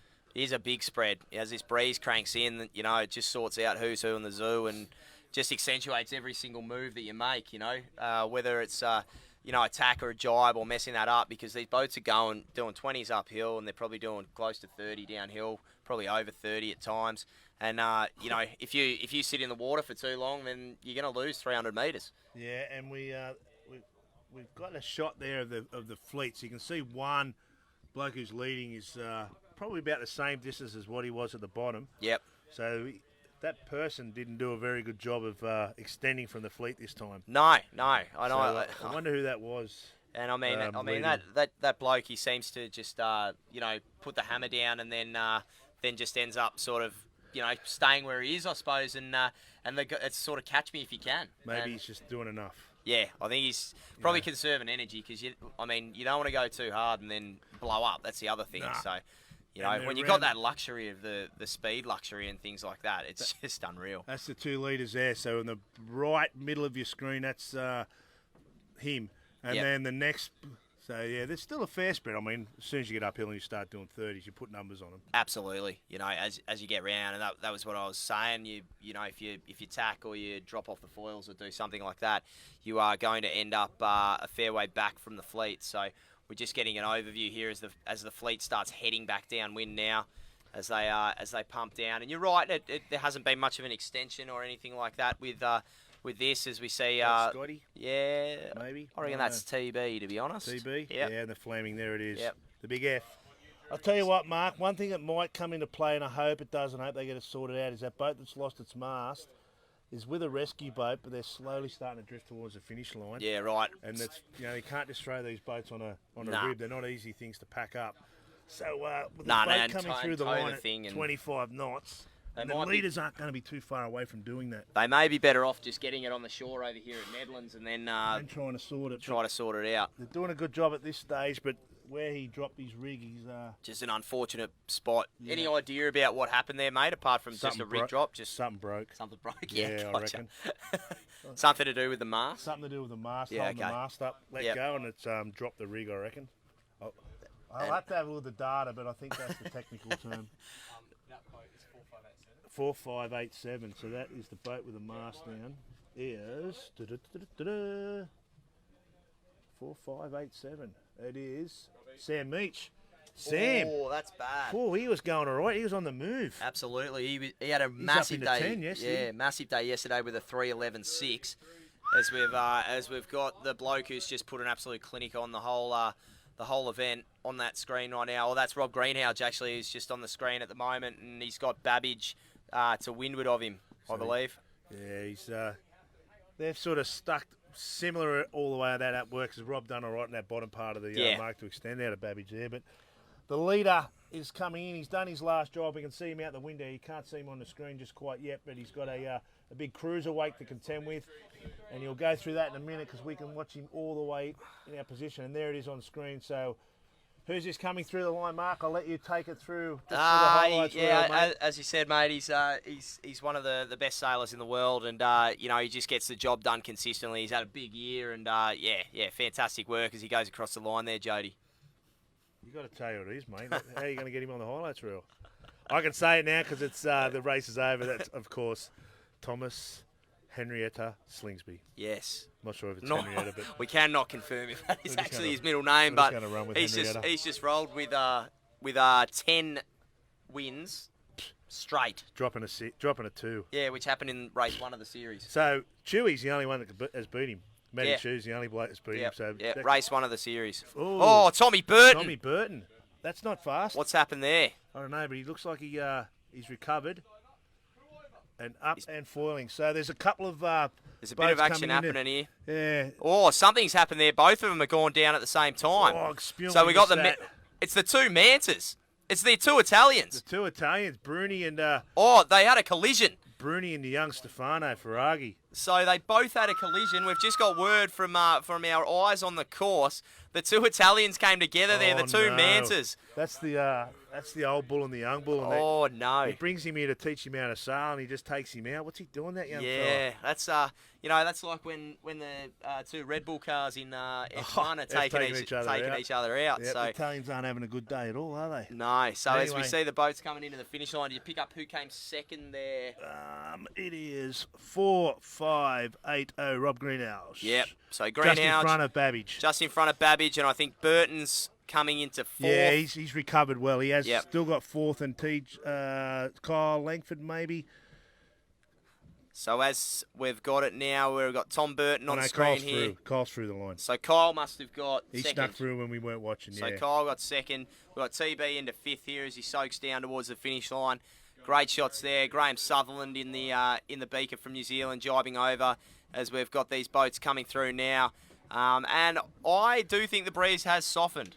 Yeah, it has. There's Francesco Bruni finally getting over the line. Yeah, it's dropped right down. It's still on here. These players haven't given up yet. Oh, no! Oh, no! Both over. What are you doing? Is it like whatever you do, I do? Far out. Have they just been spending too much time together, these pair? Oh, no. He just can't finish. He's had a disaster there at the bottom hard. end. You go between the boat and the pin. Is that Matt Chu there here? No, that's not him. We got a blue top on There's the TJ beaker. coming over. He can't finish. TJ. Look at the boom's gone across. He would hit the mark. What? That's fatigue, mate. Right there, that's fatigue. Yeah. These guys haven't had to sail in these conditions. No. And that's all it is. That's Jerwood that came through there as well. TJ's come through. He's just having a spell on the finish line there, Tommy. How lucky was he for his boom not to hit? Oh, mate. He copped it in the back there too, which was interesting, but didn't hit the mark. I think you're right about the breeze too, Mark. Yeah. I think it's definitely, like you talk about it all the time about this surge. Yeah. And I think we're just in a period of lullness, so to speak. And then we're hopeful that, if we get a pulse again soon, that's going to be really, really interesting. Yeah, we want pulses. Yeah, because we just saw, there's another boat in the drink on the jibe up there. You're right, this is fatigue that is coming into it at the moment. You just think, right, I'm nearly home. There's AMAX sneaking in there. Another good result for Andrew. He's going well. It's just he just hovers, doesn't he? Oh, mate, for a 64-year-old, 110-year-old, he's on right. So he comes. Take him straight out of his wheelchair into his walking frame onto a moth. And here we go. We've got the Chapo sales coming through now. I think that was Les Thorpe, and we've got Graham Prosser up to, who was the boat that actually went in the drink. I'm pretty sure that's a steel line sticker on the sail as these guys are soaking in. He's still having trouble. He's doing the safe option. I'm just going to put the wing in and just cruise over. Probably lose about 5 boats here if he's not careful. This guy behind him might steal one. Smoking in. Get it up, Graham. Get it up. Oh, no. He's just lost a position. Oh, Hiroki just pinched it off him. And here's the boogie woogie monster. Can he nail off a jibe? Oh, he would be shattered, wouldn't he, after that great start and then just put it down upwind. What was he doing there, the lunatic? Fair dinkum. So, yeah, he's tied. There goes Was Sarah with the green Rashi on. So, Was a bit further back. Absolutely. He likes the breeze, Was. Yeah, so it's really interesting there. And it was the top 20, 25 have gone through there now. We've still got that boat without a rig down there at the moment. Sammy Meach. He was having. This is his first regatta, mate, and he's in the top 10 in this fleet. So he's done really well. I mean, you know. Yeah, I mean, he came back from, you know, the yesterday, as we said, earlier on in the series, he's just gotten better and better and better. You know, so he started off with 13, 7, 11 in the qualifying, which is essentially, you know, mid-pack really in the gold fleet. And now you're looking at him now and he's got a 6, 11, 3 as he came in. So that's heartbreaking that, you know, he's out of this one because he was making a real charge. And, you know, the top 5 wasn't out of the question. No, for him. absolutely. How's that? Getting in the top 10 or potentially top 5 in your first ever regatta, or so he reckons. Yeah, I reckon he's been doing a bit of training on the side there. Pretty handy sailor as well. Yeah, he goes all right, but he's no good at boat work. He's obviously forgets to put his shackle keys up, but yeah, I can confirm he went around the mark and was on the way upwind. Okay. And his rig just literally just peeled out some forestay, I'm thinking. Yeah. Rome broke a forestay yesterday, so Yeah, right. but that's my professional opinion. Yeah, no, One of we'll those trust that. One of those 3 wires it would have been, so. Absolutely. So we're looking here. That was another spectacular race, mate. And as we said, We're halfway. We're halfway through it today. Halfway. And to be honest, you know, with 4 races to go, like Slingsby. If he has another 2 bullets today, I think it's game over. It's game I don't think he has to. He can just drop two DNFs and doesn't have to sail. Yeah. You know, so it's to be honest, mate, it just blows my mind how someone can be so dominant. You know, in a quality fleet like this. You know, there are no slouches at all that are in this fleet, and you know, he's just I don't know what it is. It's just he's working harder, and you know, he's got his equipment right and everything like that. But it's just incredible how he just puts the foot down from the middle part of the line and just gets over the top of everybody. Maybe it's something to do with sailing bloody F50s from Sail GP World, you know. Exactly. Yeah, absolutely. 50 knots around, and you get on one of these things, it would almost feel slow. It would. Yeah, and that's the thing. They roll into this smaller racing and things like that, and we go, okay, well, this is all quite easy. All the manoeuvres, everything like that is actually so much slowed down that they can deal with process, it. Yeah, like, you know, that's happening. Okay, I've got heaps of time. Well, you had to ping around on the F50, mate. How'd you go? Oh, I've done really well. Yeah. 46.75 knots, just like roughly. So how would you go out here in 25 on the Swan, mate? Just got all the sensors in the right spot. Yeah, mate. I reckon I would be in the top 200 here. Yeah, no, that's a good starting point. Bloody Christ. Something to do with the safe working load. My moth used to keep blowing up. Yeah, right. Wasn't built for 80 plus kilo blokes like myself. Yeah, reinforce the wing bars. Yeah, it was a Mach 1.0 something. It was like a prototype. As we got a boat just outside our window here, we got that on that boat crammer, just big nosedive and having a little swim. So if you hear this, I'll just put it back out the window. Here comes the breeze again. What's that sound? As we sit here, it's going to pulse again. It is going to pulse again. As we sit here and we wait for the start of the 3rd race at the moment, we're probably going to take another look at some of the highlights from the week, and we'll rejoin you guys very, very shortly. Again, thanks to our broadcast sponsors who have jumped on board. CST Composites, making all the masks at the moment. A lot of the top 10 are using them. Probably pretty much all of the top 10 are using those masks. Our watch supplier. And we've got Mac 2 Boats as well. As I said, it's been a great supporter of moth sailing for a long, long time, and there's a big reason why all these guys are out here sailing has come from the initial Mac 2 program and everything like that, and it's a real great way that you can actually get into this class. And those people at home, remember to share this out to your Facebook and get your friends in it, and they might even think how cool this class is, mate, and they might buy their own moth. Yeah, absolutely, and even just sailing, even if people you've never seen sailing before, I mean, this is pretty cool, and people can look at it and they can sort of understand and I guess appreciate it and resonate with it, So get on that and share it and see what we've got, and we're going to take a break now and get back to you guys soon. Old Silver Rooters are in.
And we are back here at the 2019 Moth Worlds.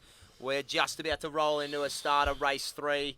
It's all been pretty interesting, mate. I think that breeze has pulsed up again. We just got some feedback in here on the Facebook there, where Tristan Brown, one of the local boys here, I don't think he's over here at the moment, but he's saying sea breeze observations are saying 15 to 20 knots, which I would say is pretty accurate, mate. I'm thinking he's probably right on the bunny there, Mr. Weatherman. Now, we had a bit of news too that came through about Josh McKnight's boat. Yeah, apparently he's had a gutser and got a hole in her. Yeah. Someone's hit him. Yeah, so That's not handy. So thanks to Tilly for tuning in, and I'd say Josh has gone straight back in there and checked in with his soon-to-be fiance. Yep. So And Tilly's told us the news. Josh has got a big hole. yeah, which is no good for Josh, which could put him out of obviously the next couple of races, which is basically regatta done. Unfortunately. Yeah, I mean he'd have to go in there and sticky back it up and be confident enough that the thing didn't fall off. So Yep. Obviously don't know the circumstances. We don't know what sail it was. Yep. But as soon as we know, you'll know. So what we do know about Mark is that it's on again. It is. The bull pit is racking up. That's it, mate. We've had a couple of people want to already get on board. Yeah, Shall we give him a plug? Dave Parker from DP Marine. Yeah, DP Marine down Just there threw on the Mornington 5,000 at the bull Peninsula. pit. Yeah, I would have thought at least 5,000 Well done, for the Dave. branding. So, Well done, Dave. Yep, we'll put the invoice through. So And that'll apparently be all good. Rolex is off the cards, but we're getting a bloody Casio. So, hey, I'll take anything to be Oh, yeah, honest. true. I want a Rolex, but So, yeah, and a Maserati. But the Maserati bull pit. yeah, we might have to find a few more points on the course that we can Sell off. sort of sell off. I think the way we're going. So, but the breeze is pulsing again. The sun is out in Western Australia, and we are on course here. We're within 5 minutes. We've got about 3 minutes to go. Oz 4215. Let's keep an eye on Oz 4215 because that is. We are Lloyd 1 Emmons. minute. 1 minute to go. So Lloyd, I'm picking Lloyd. I can see young, little, short Lloyd. He's not young, he's short. He's looking like he wants to be boat end, and he's trying to protect it pretty hard. You got Warren Sayre in his usual high vis, about 3 boat lengths below him. And there's a Windrush catamaran just deciding to go right across the line. Good on you, you clown. Yep, she's going to sail straight across the front of the fleet, so that'll be fantastic. I think his name's W. Kerr, but anyway, we'll soon see. Hope he keeps out of the road. But, yeah, we're within a minute to go, like you said, Mark, and the boats are going to start racking up. It's just the same playbook. You see was Sayre there with his fluoro green. Yeah, he's right in the slot again, Where'd isn't Lloyd he? end up? 20 seconds to go. Hit the trigger, Lloyd. I want to see Lloyd nail it. Yeah, I just want to see him just foot down over Come the on, whole he should fleet be in here. the screen by now. Here he comes, slowly but surely. There he is. 8 seconds to go. That's There's him in the black Lloyd boat. over the top Nail of it. Partridge. Go for it, Lloyd. Oh, bang. Good There we start. are. That's Yeah, a I'm good gonna- start. good start There's there. got to be boats over the pin. Yes, it's a general. Oh, Lloyd will be he gets to do it all spewing. again. He'd be filthy. He would be filthy. The good thing is the catamaran got called up. Oh, by and we one got of the our safeties. boats nearly bloody cartwheeled. So stop the catamaran boom there. Yeah. Thank God for our safety, our volunteers. We've got to thank all our volunteers here Absolutely. at Mount Bay Sailing Club, Yeah. giving up their time. I'm not mate. sure what that bloke was actually thinking, to I be don't know honest. either. So yeah, I'll just start to do me warm-up run and go straight across the front of the fleet. So anyway, we roll on. That's what you do, I guess, when you're one of those type of people. But we'll We'll let wash that him off. exactly, and we'll get ready. Obviously, you can tell the fatigue, mate. Like we had a general yesterday, and everyone went, "Oh yeah, I'll knock up against you, and I'll knock up against you. See how my speed's going, Who's everything knocking like that." and then basically they sailed halfway up the work and then pulled back. But the way the fleet is at the moment, they're all very, very tired. And as soon as that general flag went up, they all just plopped in the water. Straight in the water Yeah. for a rest. You see off our shot here, or off our window, TJ's come straight back and done exactly that. He's just sat on his wing bar Yeah. in the bull pit. Yep. And as the boat does a bit Just- of rocking and rolling there on the camera, how good's that? Hope you get seasick, people at home. If that doesn't give you a realistic shot, That's what we're dealing with that's here. what we're dealing with here. Absolutely. That was sensational, and yeah, but it's coming back here pretty quick. The window behind me is starting to squeal up again, Mark, and Yeah. yeah. We've just had it. We've certainly had another pulse in the breeze, which is great for this last 2 races. So Oh, I think these sailors won't be liking nah, they will be hating the fact that they're doing 4 races. But it is a sport. It is a war of attrition. you've got to be onto it. So we just had a drone run into the boat there, or what? Yeah, I think we did. Something clipped. I think Hodgie's just about lost his fingers again. So young Hodgie, he's doing a great job on the drone catching. Absolutely. Give him a plug. We got one of the young boys, local boys here from Perth. Hodgie, how many fingers you got left? 8. He's lost a couple. How are you counting them? So the boys are all busy out here on the back deck at the moment. There's all sorts going on. We've rolled into our 5-minute sequence again. And, it's all happening here at the moment. We've just got drones coming in everywhere. Drones are coming in. There's Batteries boats crashing. Just off my window, he's Lloyd. The old Oz 4215. He's about 2.5 foot tall. He's got his green gloves on. I don't want to claim this, but I asked Nick if Lloyd was around today, and he goes, I did see him, but he was hanging around that long grass over there, and I lost him. He's not the shortest moth sailor. No, he's not. You got young... Victor Leon Diaz. Oh, yeah. Lloyd and him would probably be...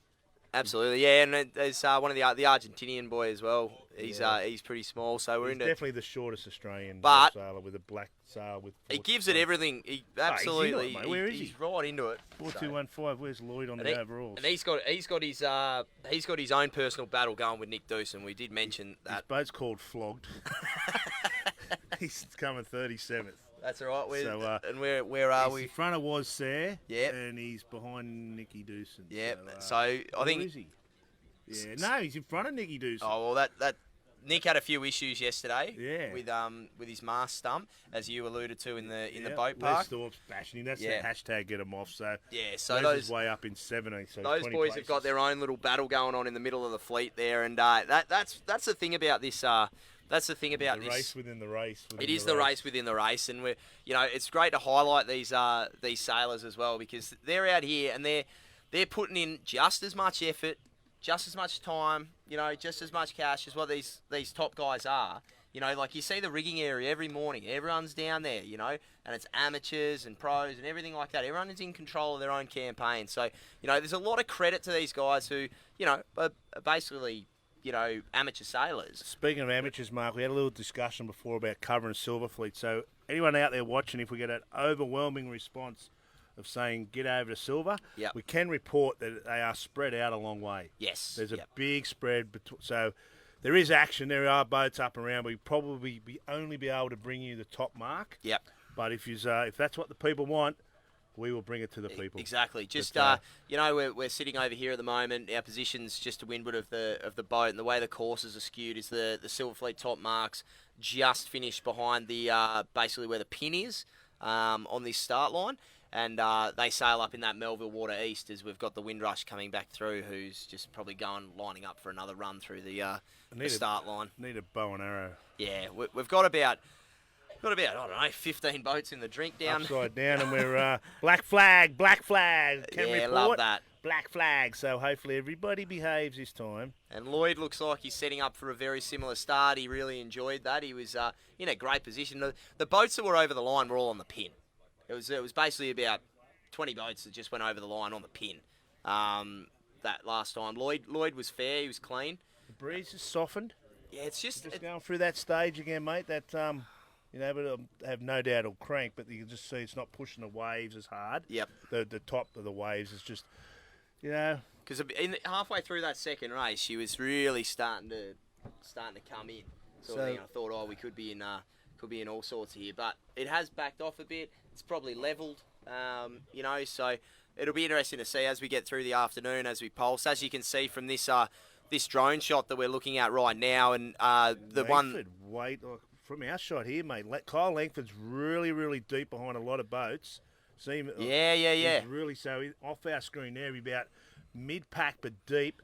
If you're looking at the screen, if you're looking at the race control boat, he is to leeward of that bunch of boats, just straight through there. Yellow numbers, you can see him. He's starting to wind up now. Lloyd's in the same spot. Can he nail it? Yeah, Lloyd's loving that spot. Come on, mate. 2 from 2.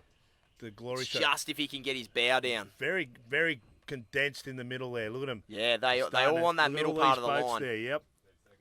But looks like it might be Bruni in the middle there with that. This is going to be an interesting start. Look how many boats are in the middle of the course there. He's got a big hole in front of him. He should be able to poke him there, the little Yeah, fella. Lloyd's got it all there for him at the moment. So we're looking at 11 10 seconds. Here we got everyone racking. Look at him going hell for leather. 20-odd seconds at the bottom. Yeah. And you should see Lloyd pop in One. the That's a screen clean here. start. Clean start. And there he is. No, it's not. It's Hiroki. Yeah, Good Hiroki stuff from snuck Hiroki. in there. He's right in front of the Argentinian. So it's a well done, Hiroki. So a couple of boats shot off the pin there. We've got the middle part of the fleet. Someone's parked it in the middle of the course there as everyone sort of sails over the top and gets swamped. And as you can see with the breeze, it has certainly softened. It's definitely softened, mate. It's softened. There's one boat that hasn't made it over the line yet. It's got a pink moth sail. So and young Matty Vandervoort's done a port ender and really late in there. Yeah, he's going across the back of the fleet there. Yeah, so two of those boats. Actually, there's a couple that have decided to bail out and go to this far side, but not flash starts for them. Hiroki's doing a nice Good job job. there, just tailing on TB. I think TB started up there as That well. looks more like yesterday now, doesn't it? Yeah, it does. Absolutely. A little bit patchy, although there's a nice bit of breeze coming down from the left-hand side. Streakiness and not the big heavy bullet. So the boys might actually enjoy this little bit of a break. Yeah, it's going to be interesting. A little bit of a easier-ish race. And we've got a couple of boats starting to tack out there, trying to get lanes. They obviously got buried as we've got TB on shot now. He started at the windward end. Big Fleming on his main, the big F. Yep. And he's going nicely in there, you know. And you look at it again, those boats that shot out from basically 2/3 of the way down the start line have just popped out again. And we're going. I've got a funny feeling. Yeah, exactly. So I actually saw him and I thought, oh, he's going to get boxed in here. So, you know, we'll see if the big fella has popped out and if he's managed to get around that. I reckon he'll take everything home, including the toaster. Yep, same. Yep, steak knives, everything. Steak knives, the whole lot. He's got more of those flags that they give in presentations. Yeah, He's yeah. actually handing them out now. Yeah, He's sick. He's got no room left to put them in. Absolutely. He's actually running a Mounts Bay merchandise shop, I reckon. Let's forget about him. Look at TB. He looks all right here. Come on, TB. Wind that thing up.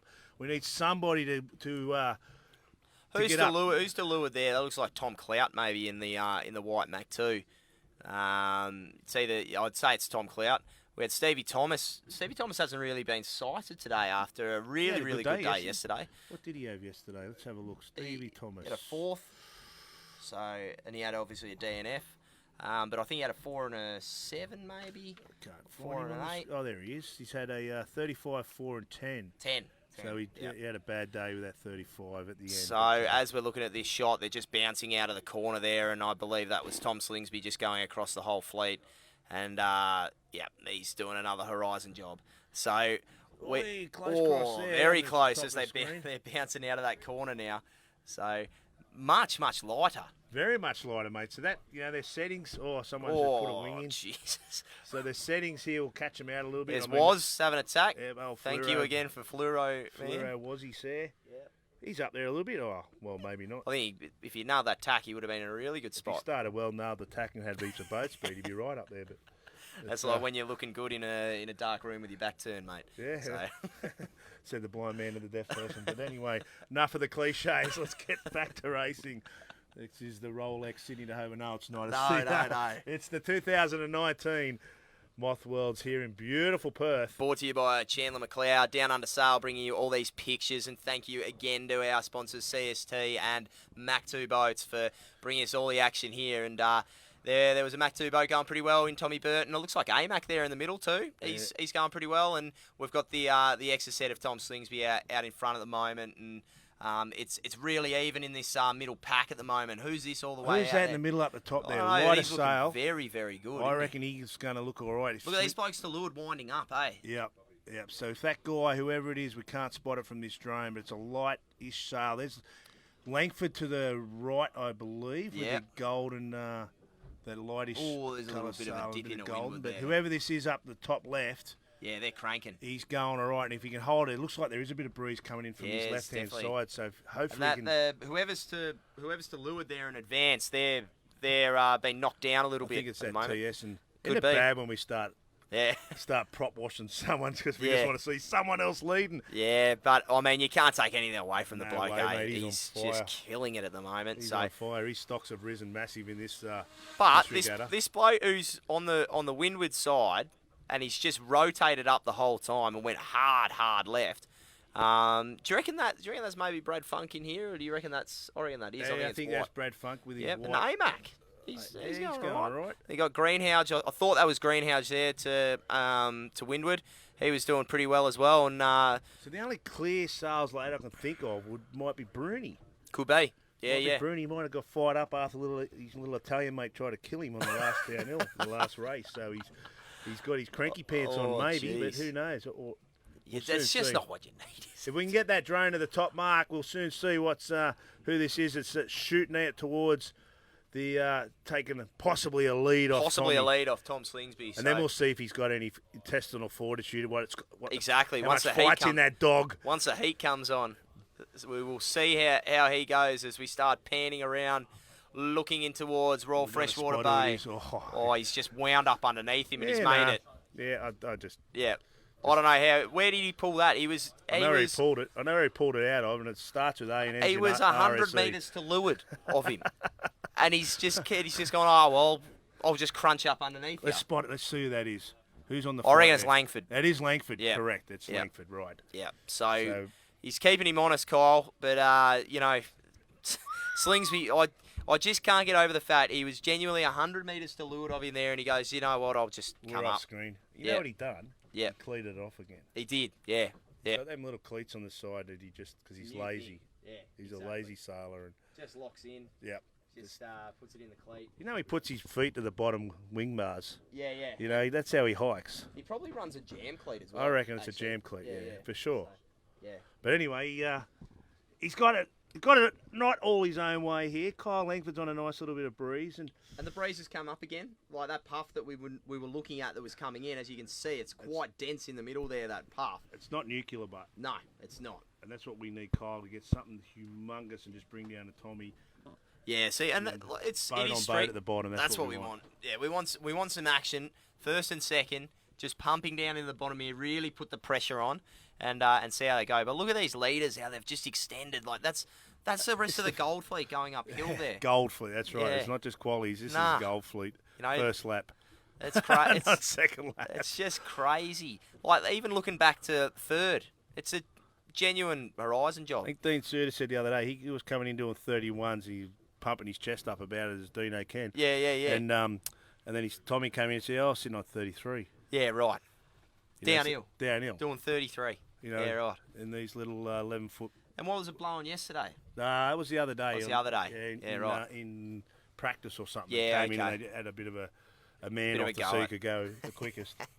I still reckon there's massive scope for doing something like that here, where we actually have Just a a big drag race. Yeah. Brought to you by Rolex. Absolutely. If we could, a couple of different formats and things like that, it'd be quite cool. I think to bring these boats in and give some of these TB, guys. is it? Yeah, I think that is TB, just TB. coming down the way there. So That's- see how high they are. All of us, like they got the breeze looks like it's bringing them up to that far shore. So I wouldn't be surprised if TB doesn't jibe here fairly soon. Set himself it's a up. great and shot there. Hopefully It's stay in Tommy that Burton. breeze there. As he comes How down, cool is that? it's just awesome, mate. Like just an amazing place to go foiling, and just an amazing place to sail. And just as I said, the West Here he Australian goes. hospitality.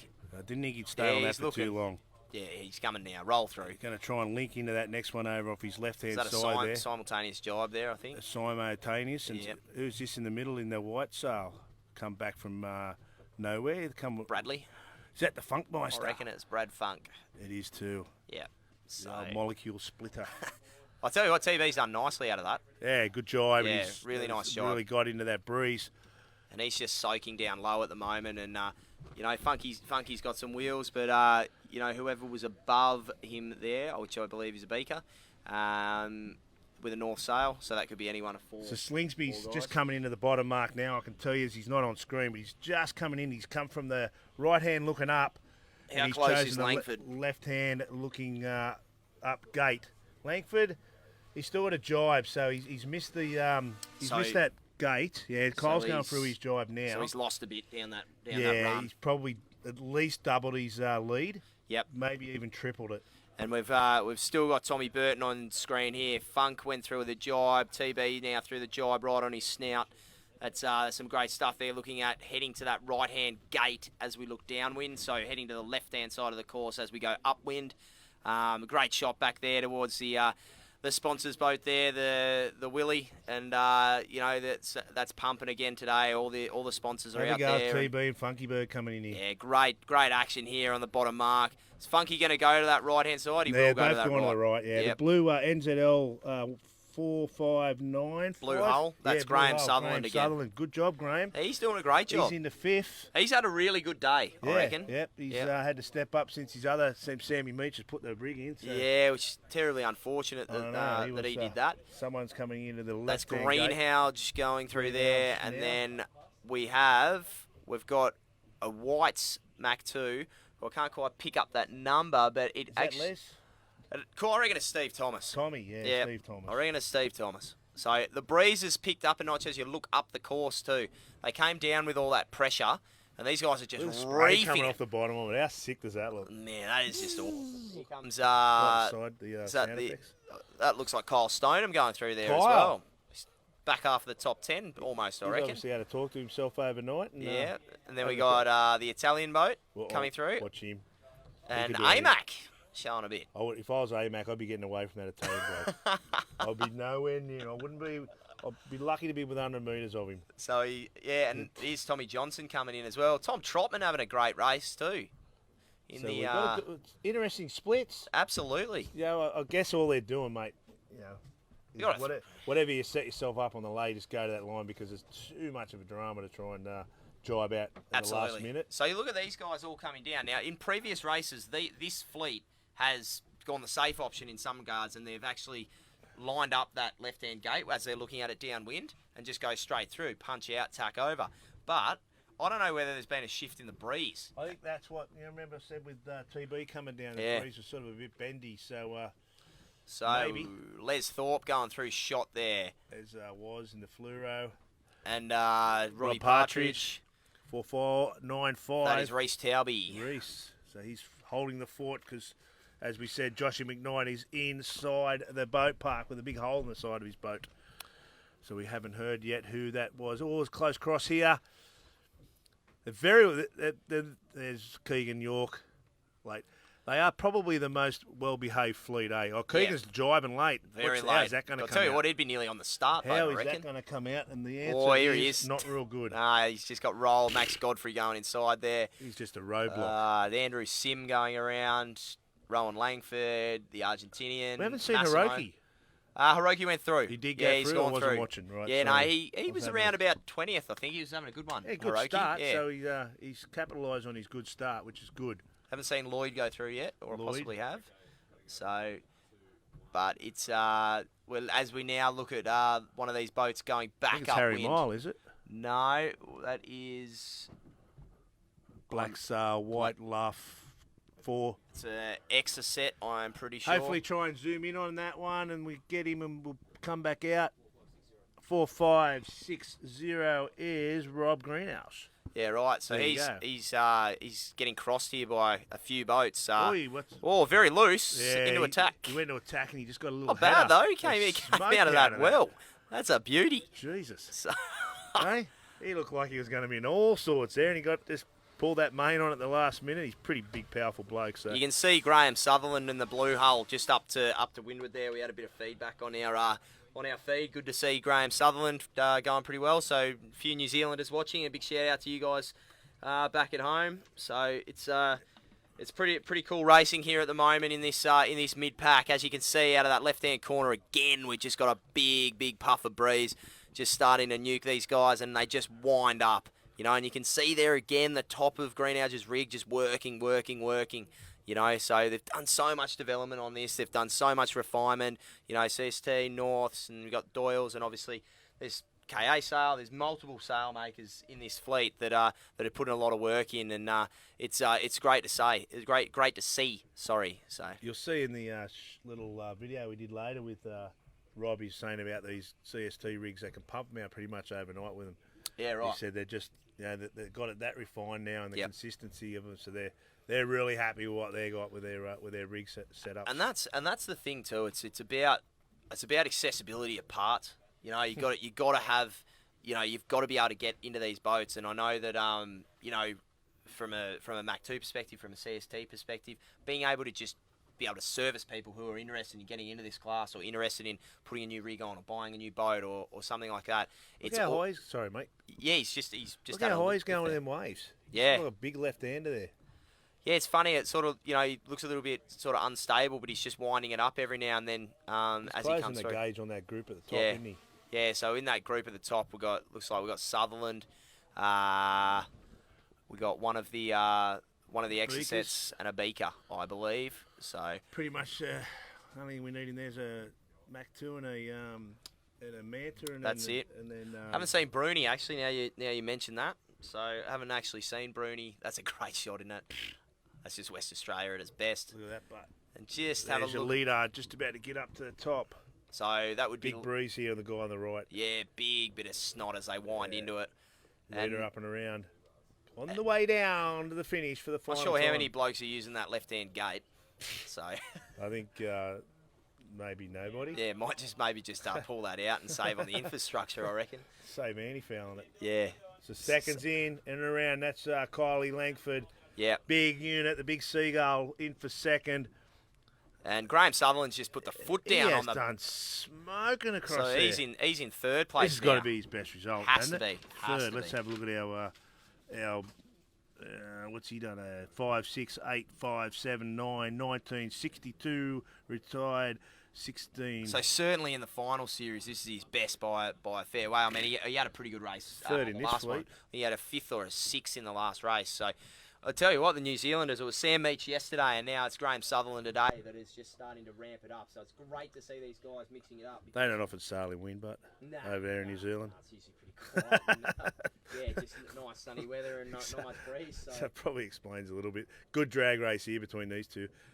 All Graham's got to do is nail this jibe. Just so he's winding down now. Through the jibe. Keep it going, buddy. A lot of boats. Are we still on air? It's glitching out on Facebook. Hello, are we still there? Maybe not. I'm still up. Hang on, guys. We're on. I'm still rolling. We're going to still roll. Graham Sutherland just in here. We'll keep rolling on it. And he's just pumping downwind at the moment and just cruising into third position at the moment. And it's just been a super race here. I'm sure at the front of the fleet we've got the usual suspect that's probably up there. But where is he? Let's have a look. 3, 2, 1, you're live. Okay, sorry about that little glitch, people. Apologies about that, but we are back and we are back on air, and we have our leader. That's 4696. Just coming in Tom to the Slingsby. final jibe. They've set themselves up on the right hand twice now on this downhill, so he obviously likes that bottom end of this course. Absolutely. But you've seen him beforehand come from the left. Here he goes, rolling in through his jibe. In a second, we'll see him start to do it. Pop the battens through. And that man, once again, we're getting sick of saying it, Tom Slingsby over. So that's win number 11. Another win. Win number 11 on the trot.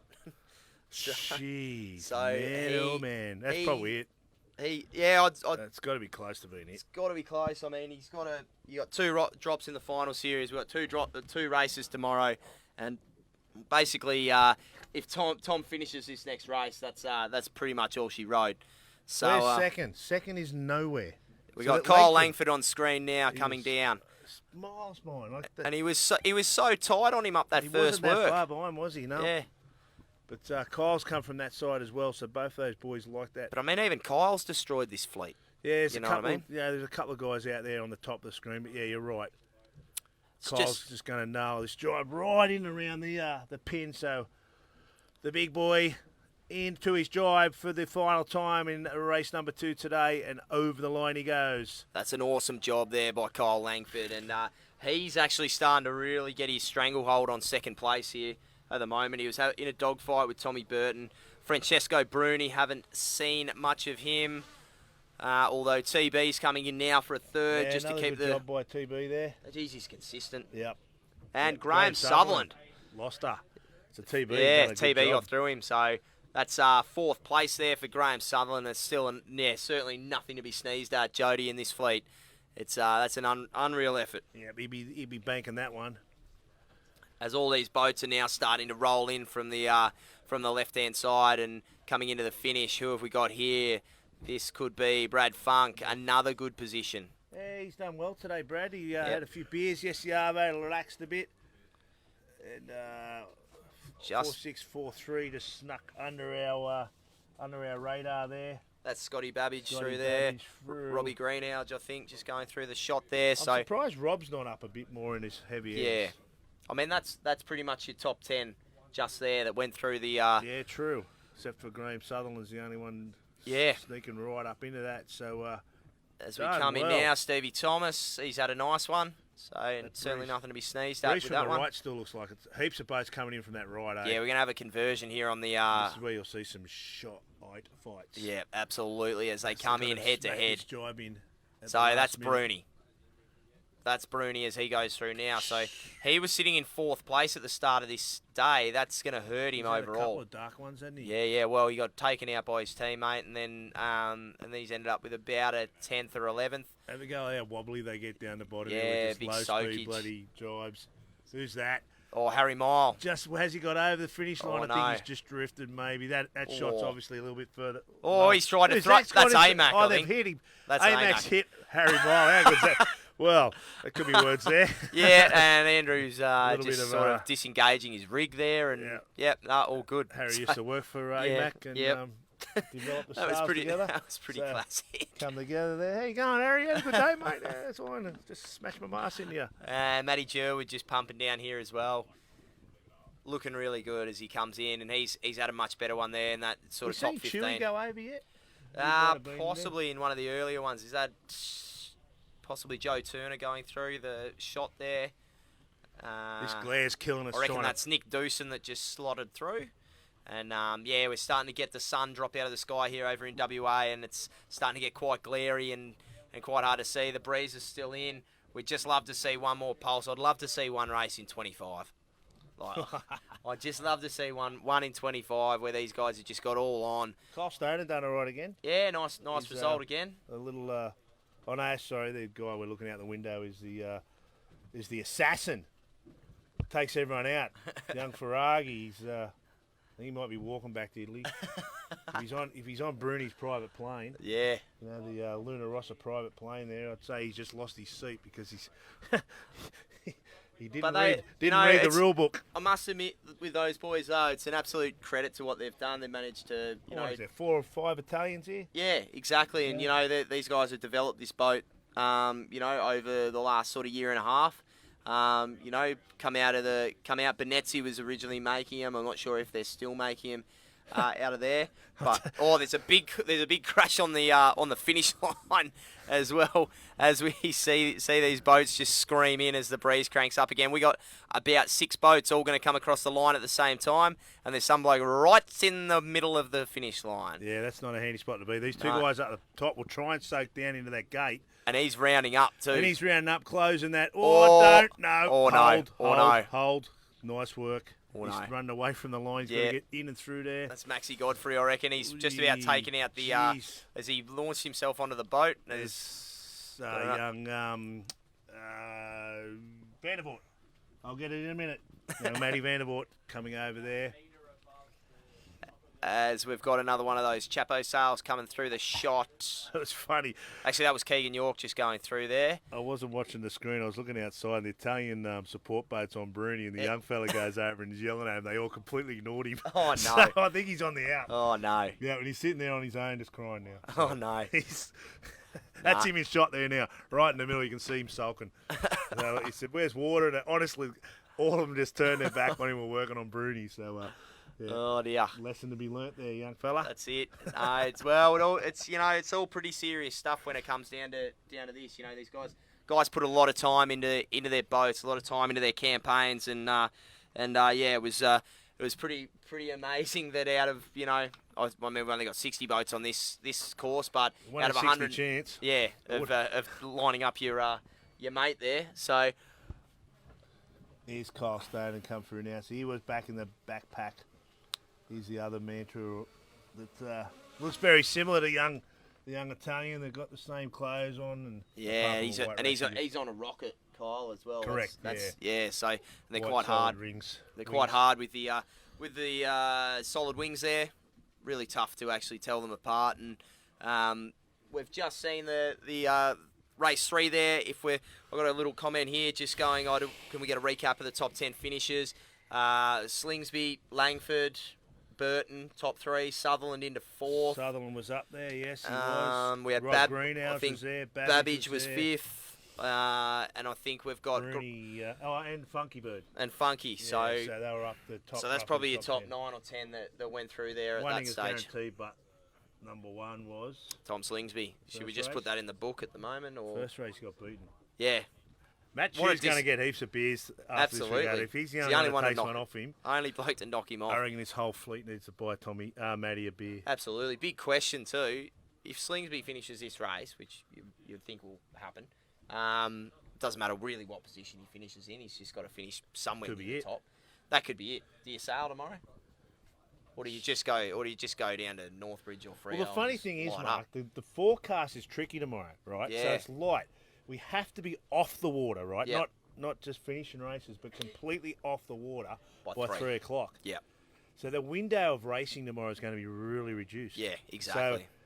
So, the pressure is on for David Campbell James, the race control officer, to get these 4 races He's got to get 4 in today. And then if the sums are right and that we don't have to race for a result for the world Yep. champion, takes the pressure off a little bit. It does. Yeah, you it know, does. but, But there's still so much to there's play still for. there's the podium, mate. There's Yep. plenty. There's guys want to race. You know, Exactly. They didn't come here to sit here and eat cheese. Well, and I biscuits. guess that's the thing now. We're going to have to work out who's going to be the top 3. So we'll do a bit of maths over the next little while and try and work out where we're at with that. And as we roll into a break now, and we will be back for the start of the 4th race.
Yep.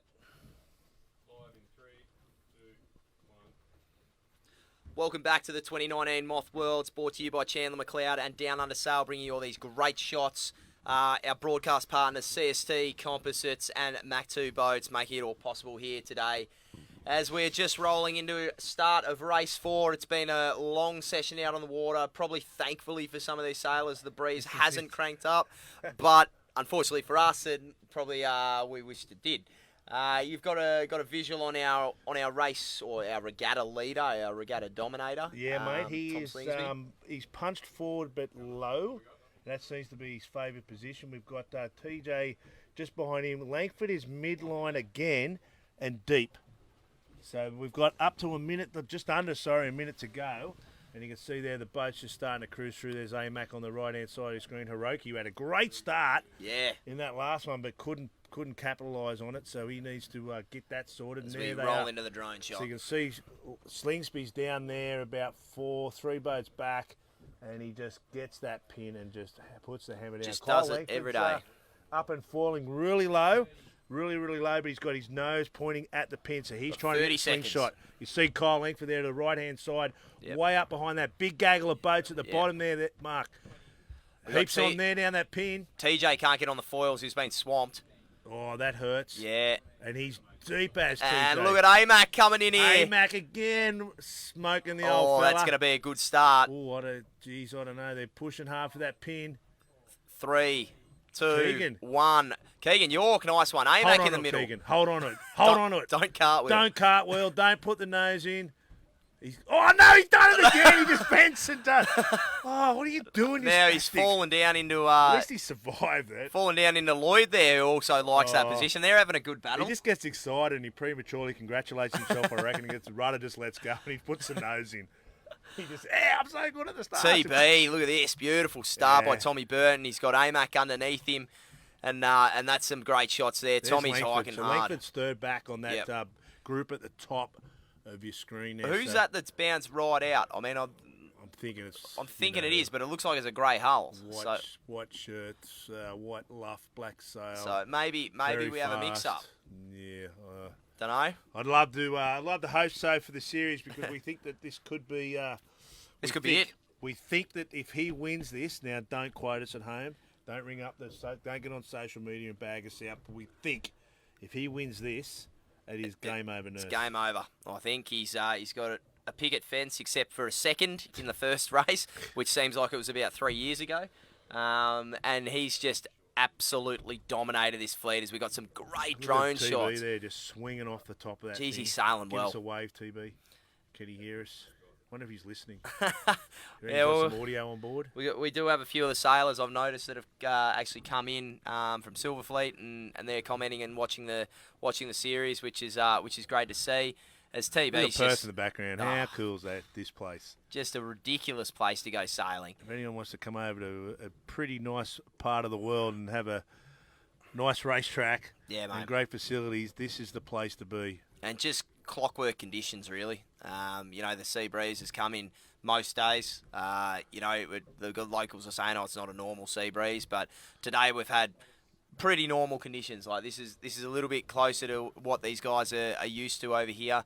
You can see that huge puff there, and I think that's TB just up the windward. He's up going, and he's going to link that right across. You see there's really solid puff a little bit there. of a light patch of this white sail in the middle, the clear sail. I reckon that's could be green alge bouncing out of the corner there. TB's going to go across both of those. Above green alge, I think. Yeah, the yellow AMAC sails. just going behind those two boats there. And there is...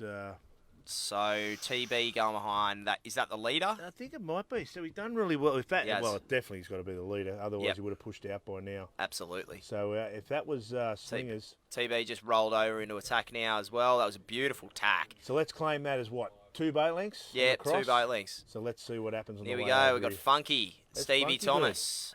Stevie, he loves it. Yeah, he does, doesn't he? He loves it. WA, sea breeze. Gets his little whiskey beard going, and he's... oh, yeah. Looks like a homeless man sometimes. If you seen him in the street, you'd buy him a cup of coffee, wouldn't you? Nah, he's one of the champions of the fleet. He's a good bloke. He is. Sorry there, Steve. He'd probably punch me when he sees me. Listens to this. But we've got these boys coming up, and one of the features, to be honest, like when we looked at the Australian nationals, basically when they started, there was the top 15. I think there was only one international in the top 15 after day one of the Australians. And what we've seen is Brad Funk get better. We've seen Graham Sutherland get better. Sam Meach had some moments, so the international guys are starting to get through, which is great to see. It hasn't all just been Australian domination. It hasn't been Australian domination. Not that that's a bad thing. Yep. Being quite patriotic to my lovely country, but yeah, you're right. We don't want to see Australia domination and then the international say, what's the word? Funky's just had a bit of a moment there as he sucked in. Stepping off him there. It's yeah, Stevie's got that Mac 2 going pretty well. Stevie, yeah, he's had a good day. He's changed gear around. I mean, yesterday he was on a Doyle, today he's on a North. So he's still working out his gears and everything like that, but he's still finding plenty of pace. So this is pretty cool. Someone's had a bit of a spill in the middle there. I've seen another boat in this middle pack. He had a bit of a loss. I think that's TB just over here.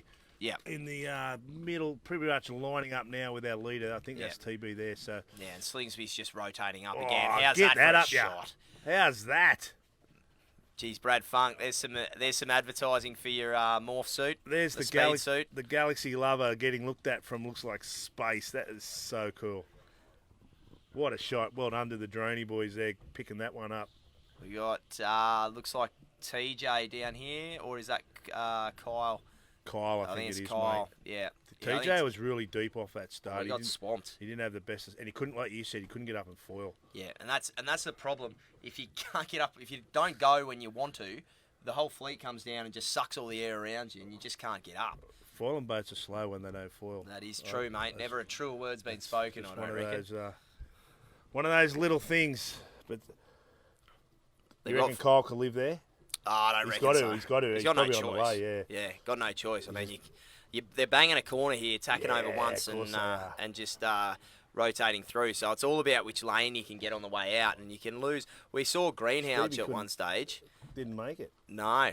So that's Slingsby who's tacked it. Yeah. So he didn't make it. So, but look what he's done to that guy TB. Yep. He was only 2 boat lengths behind. So Slings is going that right gate, which we haven't seen anyone take that. That is the most underutilised boy on the river. Yeah, I reckon. Lucky they didn't take it out. Otherwise, absolutely. He would have been in trouble. He would have been in all sports. TB round now. So there's not a bad split. That's probably like, I don't know, between 5 and 10 seconds, I reckon. Yeah, well, distance-wise, I mean, they were literally 2 boat lengths, 3 boat lengths apart from that cross. Yeah, that extra tack from Slingsby probably cost him a little bit of distance there because he was looking pretty famous. I am not sure how thrilled he is about coming out this side first. You got a lot of port tackers that you got to deal with as well coming down. That he's got to find his way through them. His hole. Yeah. But he'll go all right. He knows what he's doing. There's so that is TB who's jibed over. So the cross, he's sending it there. He's smoking. Absolutely smoking. And that's the thing, if they can link these puffs up downwind, they can just extend. We've seen huge gains on the downwinds, during this event.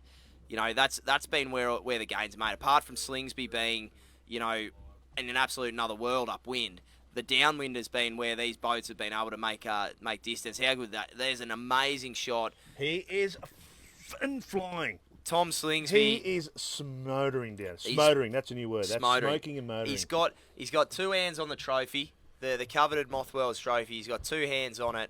He's just how quick he is. He is. Holy shit! There's a reason he went out there. He's seen a bloody nuclear cyclone. Yeah. And here he goes. He's jibed across, and we talked about linking up those puffs. He's just linked that puff up down the middle, and I reckon I've got visuals on TV on the other side of the course, and he's brained it here. I reckon Tom Slingsby. So it's just an amazing performance. This is lap 1. Yeah. Don't forget that. Well, this is not coming into the finish, mate. He's going how far? Oh my God! There's your second there, right? So then you got way back in the background. That's probably 6, 7, 8. My God!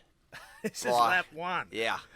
Man, oh man, that thing's got some wheels. What has he done to this fleet? He's absolutely destroyed it, just day after day after day. He's got the Ginger Ninja certainly rolling, mate. He is on red dust. red steel, whatever you want to call it, all the red analogies. And this is certainly one of the ones that he's his races Get that all up there around. for a shot. Yeah. Just Keep that shot, sitting on him. boys. Make sure he doesn't run in here because that would cause chaos if we took the current and potential world champion out because of a drone shot. But I'm sure you're enjoying that at home of the master in action. He's just cruising. We're downhill. doing 73 kilometres an hour on the drone, sitting in front of Tom Slingsby. 73 kilometres an hour. Yep. So that's got to be up around 30 knots that he's pumping downwind there. Oh, thanks, Stuart. Oh, nice. We just got given dud information by the drone guys. It's not actually 73. It's only 40. But yeah, let's not ruin a good story with 73 the truth. sounds better. Yeah. As we're just look at the breeze. It's cranked up again. Look at the distance he's put in TB. Oh, I can't believe this. He's coming in this bottom gate. They rounded the marks. Yeah, literally 5 seconds apart. And he's jived and going to that right-hand gate, which makes perfect sense because that's what he did on that top mark, and that's where he got the massive breeze. I just can't get over how that happens. Like, look at the distance. He's just looking back and going, oh, yeah, I'll just lock in for another work. This is lap 1. Use my cam cleat the main off, lap just sit there. 1.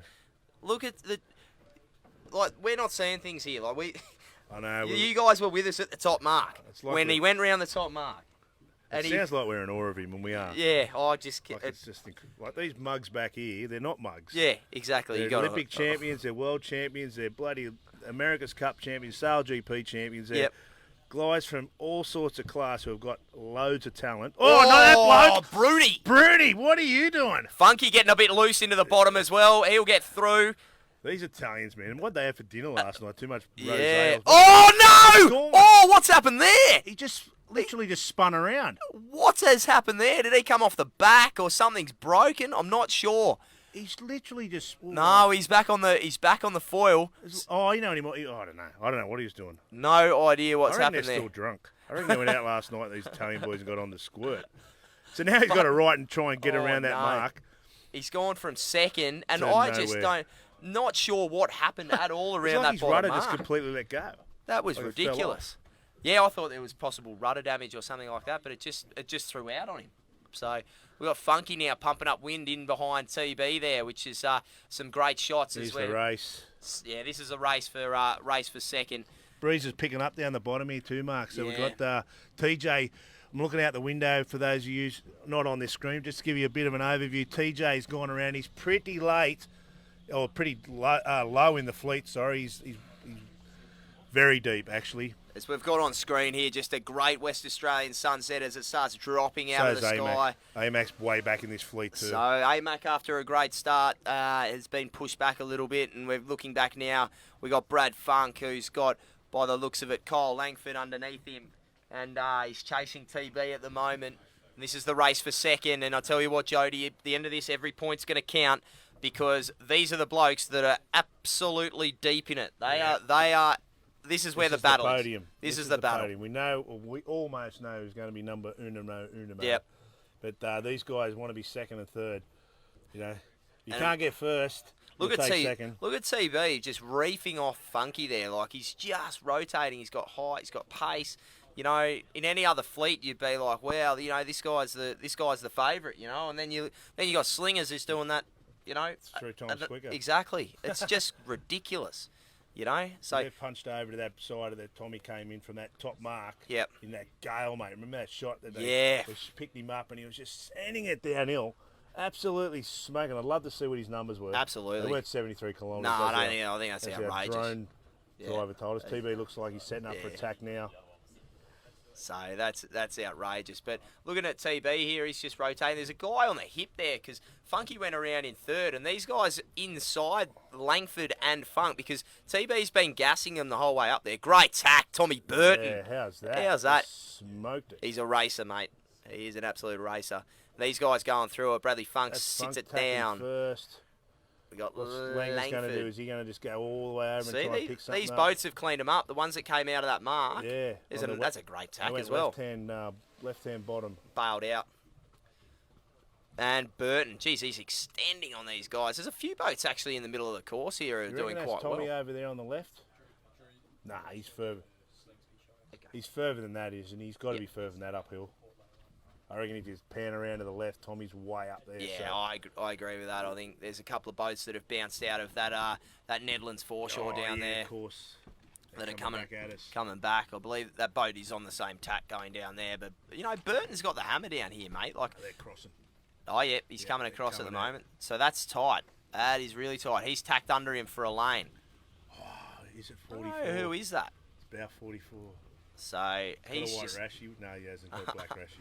We try to build a little bit of drama there, but it's not. How's Burton just got the absolute hammer down? That is crazy.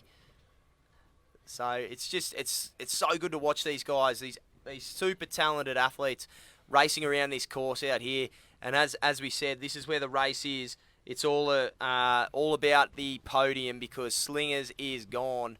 And At this stage. Anything can happen. We're not going to count our... reckon that's Stevie Thomas underneath him there. Yeah, Stevie with the white wing. Yeah, I reckon that is Stevie Thomas, who came out of the right hand side as you're looking upwind, which is a bit of a different way of attacking this. But he's in a nice position. He's getting a bit of gas there now from TB, but he's come across. And he's loving that north sail today. Yeah. As we said, he's swapped over gear. He's done different things, and right to the right. Just put a wing. Yeah, the old commentator's curse got him. So hold on to a sunshine. Just get it up this top mark and send it downhill. For what will so be the we're last panning time. around to the left here. We cannot see. Well, our zoom lenses are good enough. Don't be fooled here at the moment. This is not the race leader. The race leader is somewhere on the course. We think he's somewhere on the course. Yep. I think we're just going to pick him up. I think our race leader is on the way downhill. No, I think he is. There he is. Just sneaking in the breeze now. In the shot now. So you got to look at this and you go, this is a 15-minute 2-lap course, and he's halfway down the run at the moment. And looks like he's just jived into a huge into puff. a hugie, which will send him downhill, and he'll probably try and stay in that for the final time today. This is the last race of the day. Today. They've done well to get 4 off. Absolutely. Well done to the race officer. Well done to David Campbell James and crew. As we're going to the wide shot now, and we're looking at Tom Slingsby just smoking downhill. This is the World Championship on the line, we think. We think that if he wins this race, he just claims that Burton now around the top mark, which just gives you an indication of how far Tom Slingsby is. And you're right, Jody, he's just hooked into that puff, and he is smoking downwind. You see him, he jived off, he went around that right-hand gate, then jived off, and now he's on it. And this will just... Have a look at him. He's a little bit loose. Bit of a nuffy, really, isn't he? Hey? Does he actually know what he's doing? Yeah, nah. Have a go at that. That is an amazing shot. Send it, son. Send it. And that's what he's doing. Just giddy up, baby. That's what he's been doing for the whole week. He'll have a look around here. He'll start uncleating his mane. And he'll look towards what will be the jibe mark. To come into the victory. That is. To be this is his first. If he nails this, is his first Moth World Championship. Absolutely. And he'd what a way to do it. It's the one they want to win. They race against their mates and they come off these pro circuits. They do all this sort of stuff, and it's just huge bragging rights for these guys, And it's the one that they all want to win, and this is going to mean a lot. I mean, Burling's won one, Outridge has won one. Yeah, it's a handy list. Some of the guys have, that. I mean, Goody, three in a row. 3 in a row, and that's never been done before. No. So him and Goody, and we're going to watch him jibe here with this drone shot. Get this India's. It's the world champion in action right there. Have a look at that. Just flawless, just gliding through the jibe. That big 95-kilo frame just moving through the boat. Let him accelerate away from the drone. As soon as he gets that puff, he's just away. And that's us right in front of him. That's the finish line, dead set in front of him. So he's on his lay, and he is coming in at pace, mate. He's putting on a show at the moment. An absolute display for everyone out here watching today. So we've got the drone. We hope we're not being bum steered this time, but it is 52 kilometres an hour that the drone is following. And he just accelerated through that puff. And he's just smoking downwind in towards the finish line. He's got the lay nailed, as you would expect. And he's about probably 200 metres away. What we think is going to be his world title win. Takes a little soak. Look at him. He's fully lit up there. And take it away, Jody, as he goes through the Tom finish.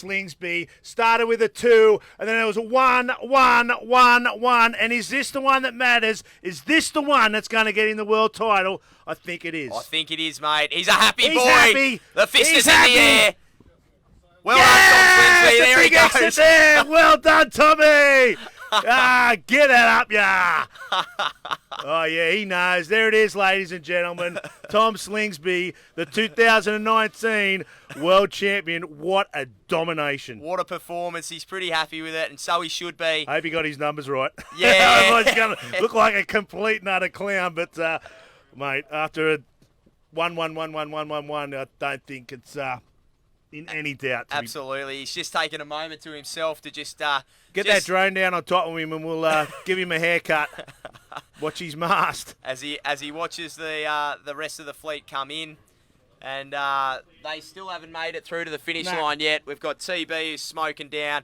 Slingers are still watching. Here comes the podium contenders, and I'll tell you, off out our window, TB coming over the line now for second, just in front of Kyle Langford. So well done to TB, Kyle Langford for third. So they're having a great battle for second and third, those guys overall.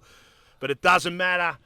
I think it's all Tom Slingsby's day. It's been Tom Slingsby's week, mate. Yeah, absolutely. Tom Slingsby's month, Tom Slingsby's year. I mean, you think of the things that he's achieved this year, and you know, but many people just only dream about that stuff throughout their life, and he's done it all this year, and you know, well deserved. I mean, you know, you see him in the rigging area. You know, he gives everyone time.